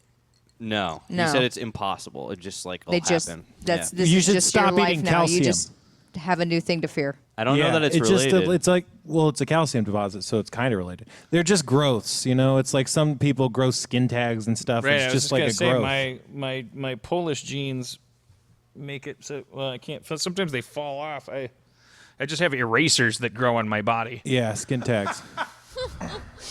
My 100-year-old grandma was covered in them. But I did. So this guy that's dating your mom, who saved your life, Yeah. literally saved your life. Yeah, he did. Yeah, on his birthday. On his birthday. So let's say things don't work out between him and your mom. Yeah. And let's say you're at baseball practice. Okay. Or at astronomy club. As I usually am. And he pulls up in his car and he's like, toot, toot. And you're like, oh. And he's like, and Yeah. you're like, you look around for your mom, and because you know they broke up. Then it cuts to you getting in the car, because yeah, and then he's like, hey, I just wanted to hang out, and how's your mom doing? And you're like, Michael, I don't, well, I don't know if this is appropriate, or look, what do you and he's like, listen, will you just put in a good word for me? Be a good guy. Right. Tell her I made some mistakes, but she can record TLC's Trading Spaces in a schedule that if there's too many Colberts, it'll balance out. Like, I'm sorry, that's the fight we got into when we broke up, and just tell her we can share the DVR space. And you're like, Michael, look, my mom's her own woman, and he's like, You owe me. saved your life, dude. Yeah. Like you weren't talking about how it's her own life when you were choking on water and steak, and you're gonna be like, Yeah. what are you gonna do? No, I'll vouch for him. Oh, okay. No, yeah, I think he's a good dude. But all you have to do is go to your mom and say, Michael showed up. It was kind of predatory, and like, he wants me to put in a good word for him. He did save my life, so I have to. I'm passing it along. Yeah. He's not the guy that would kind of guy that would do that, but yeah. What if you said no and he like stuffed a chunk of steak down your throat? It's like, I take this back. Yeah.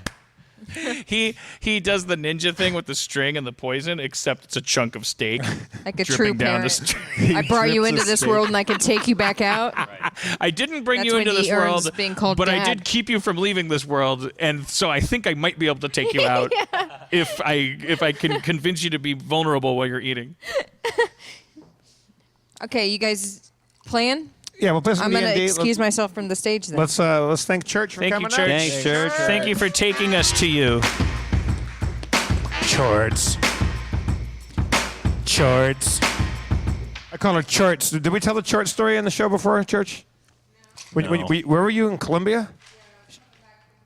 Yeah, she was at a Starbucks in Colombia, and they asked her what her name was to write on her coffee cup, and she said Church, and her cup came back, and it was Chorts, Chorts.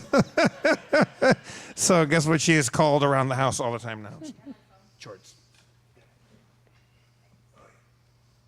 All right, so Spencer, it's been a good long time since I've been here, Hey, and guys. we haven't played D&D in a long time. So would you catch me up and the audience up maybe, and kind of give us a brief recap of what the hell's going on? Yeah. Do you want the music or no music? Whatever you want. I'm gonna give you Music. some music, man. So while this is happening, think about questions that might be relevant to getting you guys personally back on track with understanding what's going on as I say these things. Last time on Harmon Quest, our heroes had just gotten to Doornester. They got past the guards after a scuffle with undead outside the city. The guards were sleepy, it seemed, and they got inside. And once they were in Doornester, they were like, what are we supposed to do? Because they were on the quest for Patchin's gem. He's going to keep shoving that up our ass. Well, it's not. It's what's happening. While in Doornester, they split up to look for clues and get a lay of the land and the sense of the city. Chad and Diarrhea went to the open-air black market where they purchased clothes and did aerobics Hell with yeah. the Church of the Body Temple. Meanwhile, Carlos went to the church where he saw Geffen was making everyone doing crazy exercises because he said they were all on weed. And then Carlos talked to one of the people from the church and realized that this city employs a very conspicuous theater as one of its industries. And was the theater involved in any of the intrigue? It might be the case that it was, but we'll find out now on Harmontown Time Quest.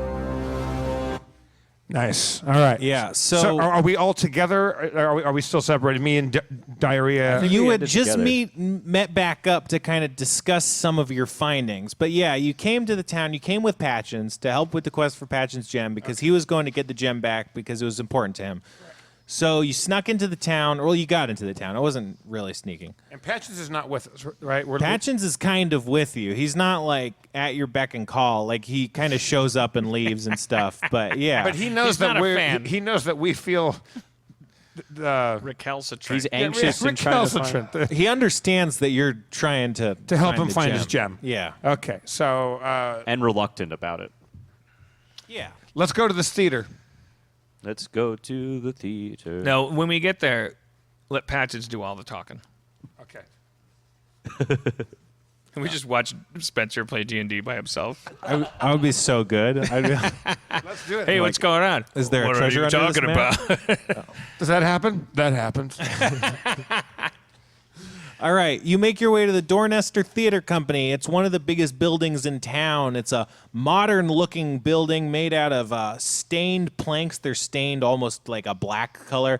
And then the theater itself has a nice sign that's immaculately and intricately painted that says, Dornester Theater, now playing. What's playing? It has, it says it looks like it says the Sants, but it looks like a bunch of letters are missing. So it probably said something else at one point. Can we buy tickets to the show? The box office isn't open. Why did we want to? What was the point of going to the theater? When Dan was at the church, he talked to Peach, who was one of the people who had been working at the church and stuff. And he asked if there was any industries, and Peach said that the only industries were farming, milling flour, baking bread, and the theater. And so I try to open the door. it's locked. It's a heavy double door, like an audience-facing door. I try to open the door. It's locked. Can you pick the lock? He's not. What hour of the day is it? Sorry. Let's say it's 1 p.m. Okay. And I put my ear to the door. Is there a production going on within? You hear voices and you hear the sounds of movement, like loud steps and stomps and stuff. I knock on the door. All right, you knock on the door. Like a polite individual. I do a comedic wince because I had my ear to the door when he knocked on it. So there's like a little there's room for comedy there, but it's execution dependent. Yeah. You find room for comedy. It the door slowly opens. Well, it doesn't slowly open. After a time, the door opens, and there's a big fat guy. He's wearing all black, and he's wearing black tights, and he's kind of like just poking through the door a little bit, and he's like, "You guys aren't with us. What does that mean? You're not with the theater." Well, I came to audition. No, you didn't. Why not? We're not having audition. We don't just have auditions. Well, I think I'd be perfect for the Sands. What? In the new play that I've written, which is guaranteed to double your audience size and the funding for your theater. It's about horses. Well, that all sounds very great. You want to talk to Shrove. He's kind of the master of the theater. Yeah, let's talk to that guy. Thank you. He's not here. Where do we find him? Small town. He's probably around. He's usually out and about. Who knows? What grabs his attention most? What grabs his attention most? I'd say a snappy lute tune. Oh. Snappy lute tune. Should we go to the center of town and start doing our song? Just a couple more questions for Fatty Tights. Sure. Are you guys doing a performance soon? Yeah, we're kind of behind schedule right now, but we're trying to get some of the understudies up and going with the Saints of Virtue. That's the one we're putting on. Well, we'd love to come see a performance. Yeah. Well, it's going to be this Saturday, which isn't for a while, but, we got a lot of work till then. What happened to your main cast that you need to get the understudies ready? What? You heard him. No, I didn't. What? He said, "What happened to your main cast that had created such a demand for understudies?" The guy who was playing Saint Aurora and the guys that were playing the Cunning Nests and the Dashing Fredo both fell absent. Yeah, All three of them. that's a lot of people falling absent. Yeah, people come and go, and kind of like sometimes they go out on little troops to do traveling shows and stuff. But it's not normal that a bunch of people go missing as a result. How many days have they been missing for? 6 or 7. There are a lot of banditos in this show you're putting on. What do you mean? Bandito characters, traveling brigands, highway robbers. This whole city is such ilk. No, I mean in your show. In the character, what? Yeah, in this show, the Ides of Saint Clarice or whatever you're putting The on. Saints of Virtue. Yeah, Ides of Saint Clarice. What's the elevator pitch for that when we invent never mind. There's elevators. Okay, well what's the hand cranked elevator pitch for Clarice's dementia? Well, Saint Aurora was the famous saint of virtue, along with his kind of, what do you call it, swordsman, his vanguard. They were known as the Saints of Virtue, and they stood for the various goods of the world and prevented them from falling into corruption and evil. Oh, those were the guys that wore the purple costumes, and they had in the stories they always had the big capes and the crazy purple hats. I don't remember them being purple. What did they do? No, it was how did they dress again? Oh, how did the Saints of Virtue dress in the play? Yeah. They dress kind of as like paladins or royal churchly knights. Huh. Are you guys? I pull diarrhea and Carlos aside, and I look at them and I go, "Are you guys thinking what I'm thinking?" Pizza. Pizza party. All right. Well, what was your name again? Gretel. Gretel. I thought it was Shrove. No, that's the master. Shrove's the church, the theater guy. Well, we'll tell Shrove you said hi. Thank you, Gretel. I didn't say hi. Don't tell him that. Was something going down between you and Shrove? No. You guys don't say hi to each other? I just didn't. I didn't want to. I mean, well, say hi to him. Yeah, no, that makes this a lot simpler if I just choose to do that. And then you know what I'm not going to say to him? Is that we had to do this negotiation because he might take offense. Yeah, that would be great for me. All right. Shrove. Break a leg out there for Saints of Virtue. Yeah. Okay. It's an expression. It means good luck doing your performance. Right. Good luck. Okay. Actors are superstitious, so if you say break a leg, although some people think the etymology is more about just the traditional breaking of a leg, meaning you bow. Right. What do you guys think we should do? Well, I pitched pizza party, but let's go find Shrove. Do we? Okay. I mean. Yeah, let's head into the center of town where the action is. Is there kind of like a main active hub in town, Spencer? The center of town is kind of the market that you were at. You guys want to get on the same page real quick, just because I think it's just, we're thinking at this point, and you know, it's a long shot, but that this mysterious theater troupe, because this town is so it's not New York. I mean, there's not like fucking thieves guilds everywhere. That maybe this theater guild, which is a little active for this small town. And now we're finding out how these actors that have all disappeared in the time frame that we got mugged. Yeah. Can I go back in my head and imagine, just because we were in that combat, like how many dudes we killed, and does that correspond with the number of actors? The Banditos. Wow. Yeah. I want to say you killed more than 3 people, like maybe 5, or maybe you saying 4. that we might have killed the actors? That is what he's what saying. do you think we're? I don't mean to high road you. I'm just saying, like, this is the thin fucking high road string that this is the thing we're following. It's the lead that we got. Okay. Is the idea that in this town, when you hire people to do crazy shit, you hire these actors. That it's like kind of like Patrick Swayze's troupe in Point Blank. Like, they're surfers. You don't expect them to be bank robbers. Yeah. Jeez. All right. Well, let's just go find Shrove, and we can crash this thing into the ground.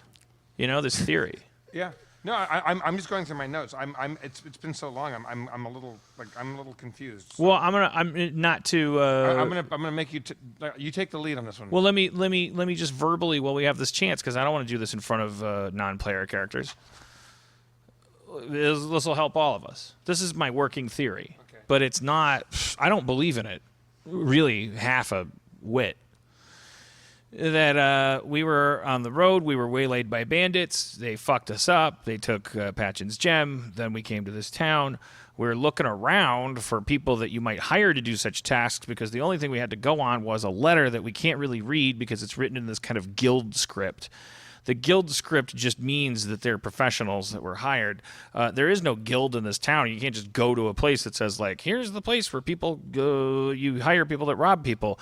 There's just people that churn butter, cut hair, and are in this theater troupe. The theater troupe is the crazy people. You would expect a theater troupe to be smaller in a town this size. It should be like 3 people doing improv, like in Green Bay or something. It'd just be like kind of like 2 of them would be bowlers, and one of them would be the guy that hangs up the flyers, and the other 2 are tolerating because they secretly fantasize about kicking him out of the troupe, but they don't want to do the heavy work. And instead, we got we got a bunch of people, entertaining a small town. And so that's it. That's it. That's all we got. Okay, so let's go back and infiltrate this theater company, I think. We got to find Robe Shrove. Shrove.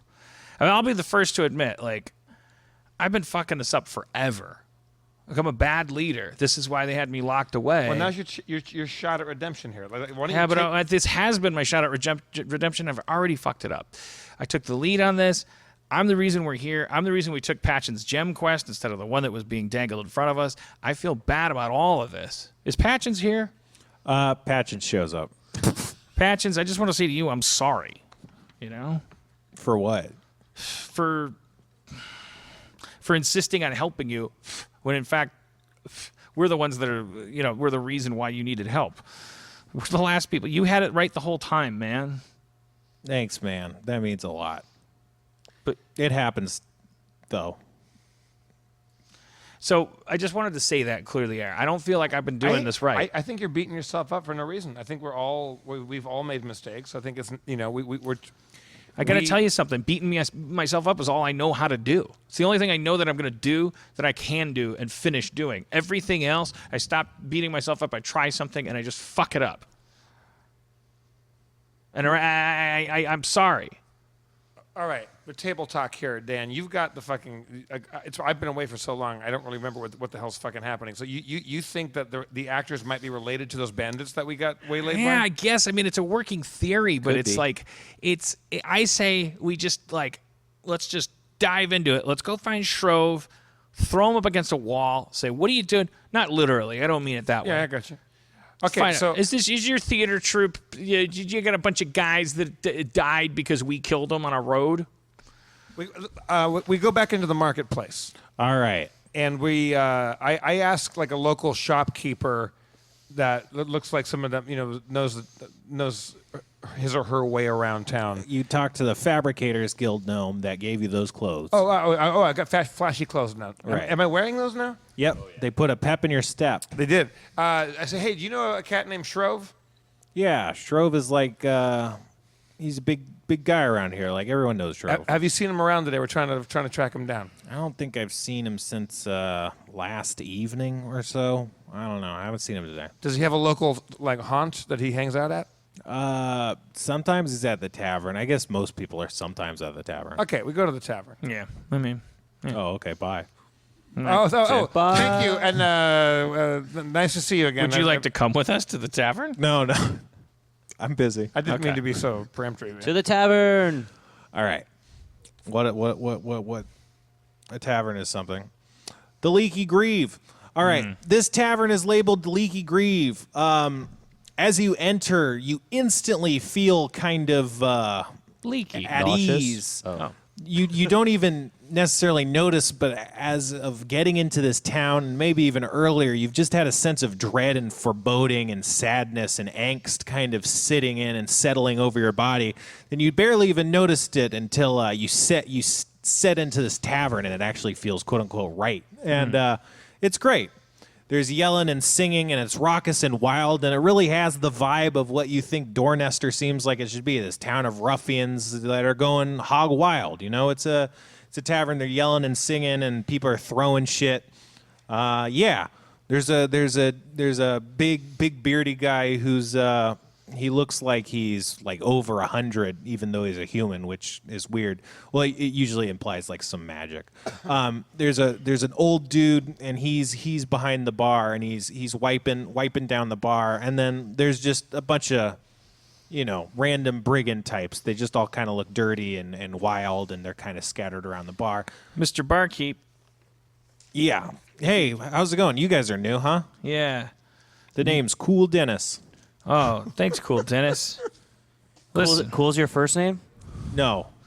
I'm Dennis so is my new, I first name. hardly know the prices here, but I'd be happy to give you a whole gold piece for a drink and a little bit of information around town. Yeah, man. That's why people come around here. Sure.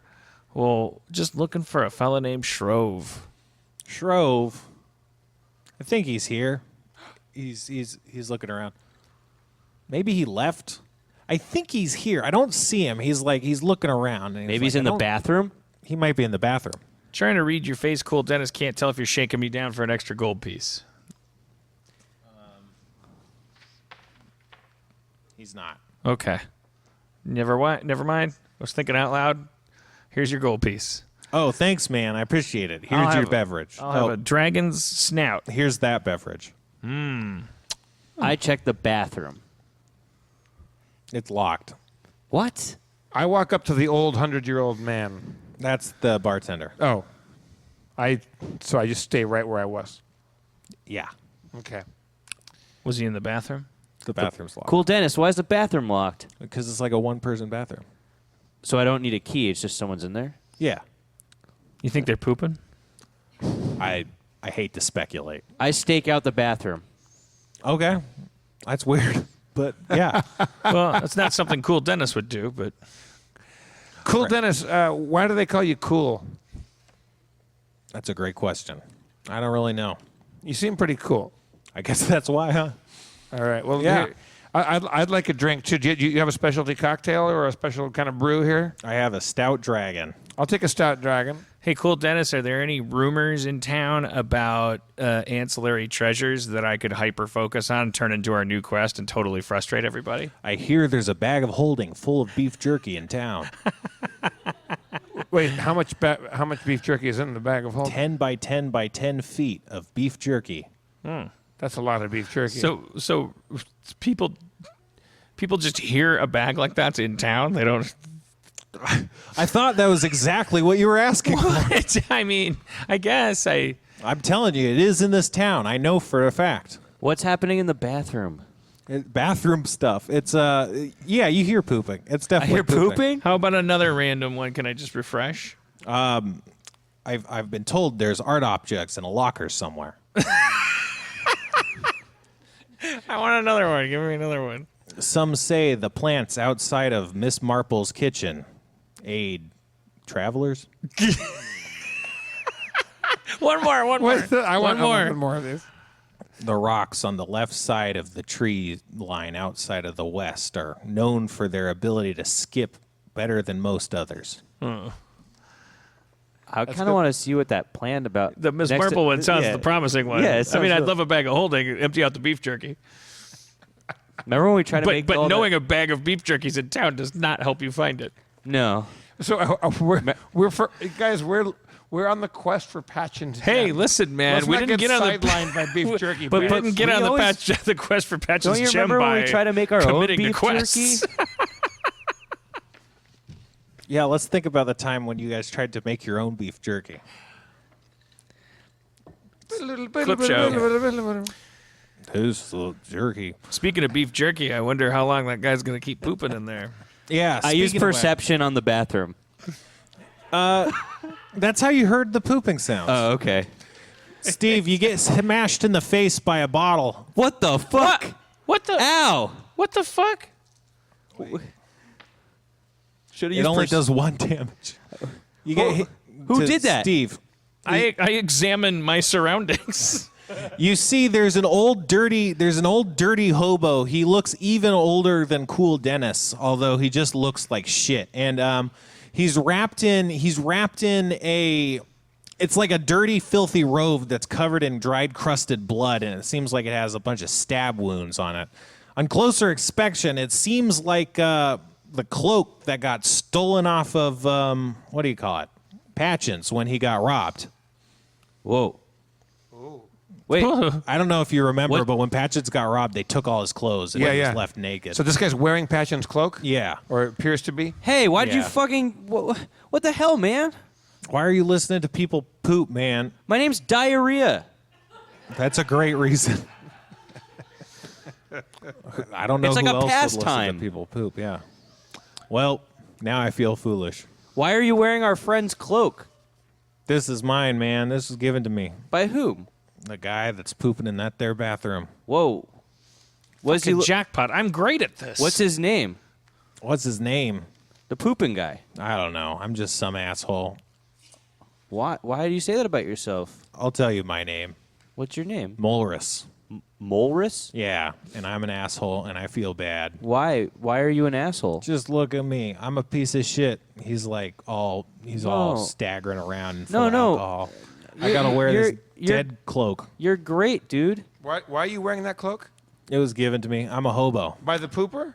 Yeah, by the pooper. I kicked the bathroom door down. Damn. You kick it down? You're a gnome. You're not very I try to strong. kick it in. I try to fucking give it my... What's your strength? What's your strength? 12. My strength is 10. 10. Yeah, you don't kick it in. Okay, then I just knock. I kick it and then knock. Like I pretend like my first kick was just my first knock. You hear, yeah, hold on, yeah. Okay. What did you fall in there? What's going on? No, just no. Other people got to poop, you know. Yeah, I believe it. Need some Pepto? Diarrhea. Go around outside and See if there's a window. yes, and don't let anybody get out of it. Spence, I go around the thing to see All if right. there's a window. You do that. There's a window, yeah. Mulrus, how much is that robe worth to you? A gold. Here, I'll give you one. I'd like it, please. Thanks, man. Now tell me more details about the sale of it. As It was many given as to you me. have. It was just given to me. Well, if that's all you have, then you don't get another gold piece. But the most things you can remember are going to get you all the way up to another gold piece. Well, there I was in the leaky greave, completely nude, as is normal. We have an arrangement around here, because I'm kind of a known quantity, you see. But then in comes this guy, clutching his gut and holding a filthy, disgusting robe full of crusted blood and stab wounds. Yeah. Okay, so that's our pooper is our. So is our, proud of myself. We got the Continue. pooper on the pot. That was table talk. He looks at me. He looks me up and down, and he tosses this thing at me. And he's like, "You might need this, certainly more than me. I wouldn't even wear this." Do you know the guy's name? Or is he just a stranger to you? He's a stranger to me, a drunken asshole. Okay. I love it because now he's completely naked and he's just holding a gold piece. He's got nowhere to put it. You totally stripped him naked. Got this guy exactly where we want him. I thought we got the evidence, and Okay, he's yeah, so, cornered in the bathroom. I take up a position on one side of the door. And Wait, don't I get another gold piece? Yes, you do. I give it to him. I've given him two, one for the robe yeah. and one for his information. I gave one to Cool Dennis. I am liked in this bar. I've caused no trouble. I got my eyes on the bathroom, and I'm gonna go over my loadout because I'm gonna it's time to kick ass in the name of the Lord. All right. Mulrus scurries out with the money and naked. Okay. So we stake out. So we got DJ outside guarding the window of the privy, and we got me and Carlos guarding both sides of the I door. know you guys can't hear me, but I feel like we should catch him on the shitter. Unless Well, you want to have we- a civil conversation. We've caught him on this shit. Yeah, no, but I mean, like, don't let him wipe and flush. Like, he's stuck with his pants down. You're talking about old school shitbuster. That might be the title. Don't let him wipe and flush. Yeah, the old. I think Clint Eastwood said that in Unforgiven. It's the cowboy code.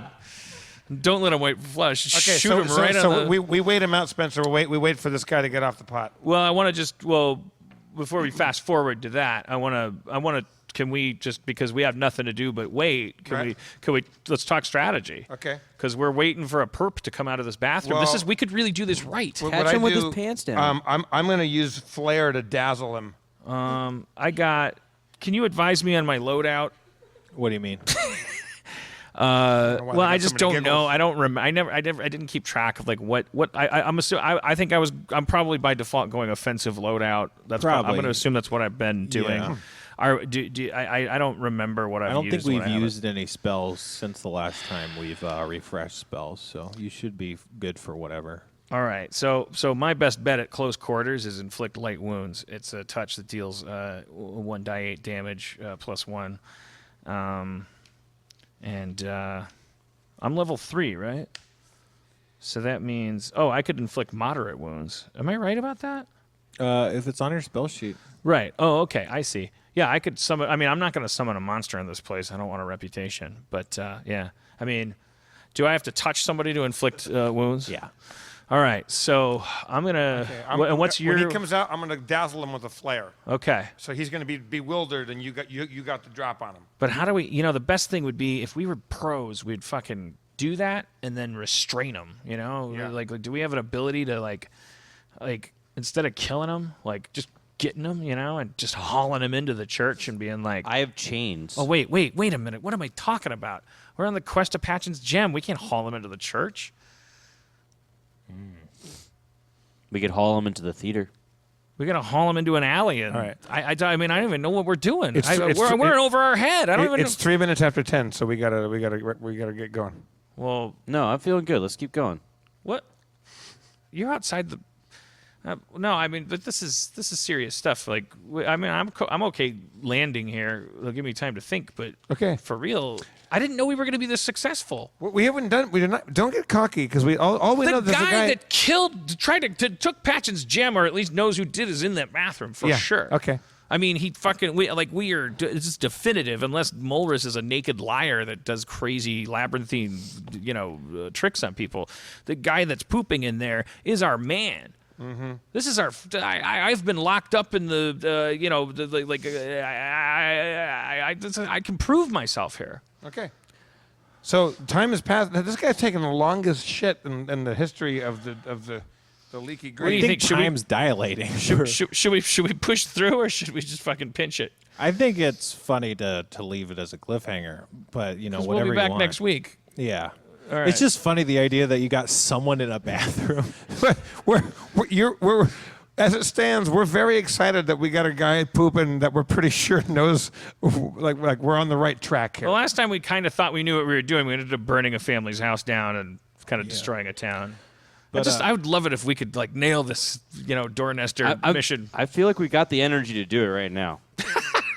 Well, Cool Dennis is like, you guys look like you're gearing up to start a bunch of shit in my bar, man. Cool Dennis, if you want to keep your name, fucking pipe down. Do we hear a flush? Whoa. Sorry, Cool Dennis. I didn't really mean it that way. What do you... Let's unpack this. What is that? I don't want to unpack anything.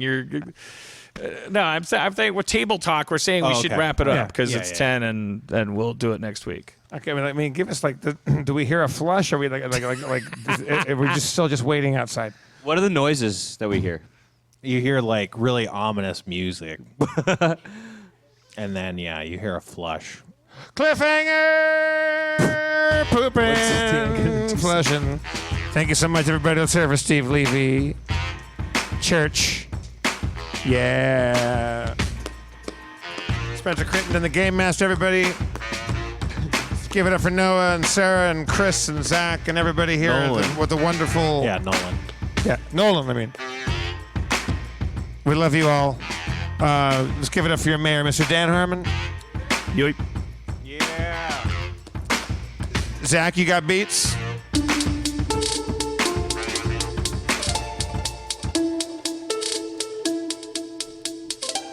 You end your show with a guy taking poops.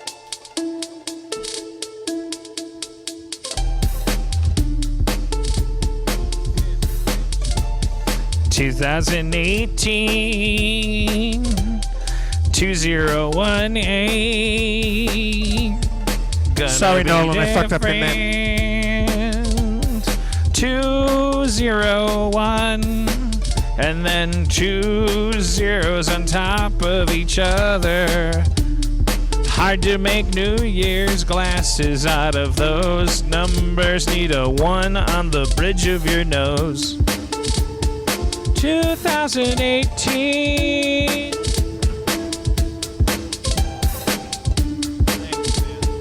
Wolf created by a teen.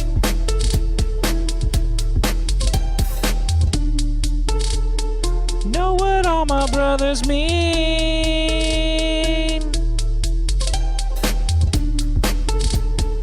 2018. Waffles on toast.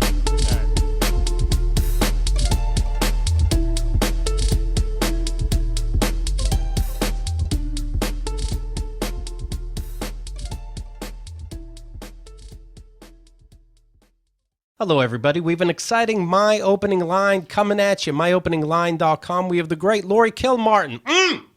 Oh, is this where I'm supposed to insert something funny? Perfect, Lori. So Lori will talk about the first time she went on stage. Spoiler, it went aces. So she does it again. It went the opposite of aces. And her comedy career turns into a scientific experiment. Basically, still going. Isn't that something to remember back, how horrid you were? Yeah. And now to look at it now and going, boom, I'm a New York Times bestselling author. I was nominated for an Emmy. I gave birth. Right? Yes. That's you had it in the order of importance in my life, by the way, too. I don't blame you. You know, I don't read your kid, but I read the Times. Giving birth is my last credit on my obituary, please. So take a look. Lori's the best, and she's open and fantastic. And yes, the story is humiliating. We'll see you there.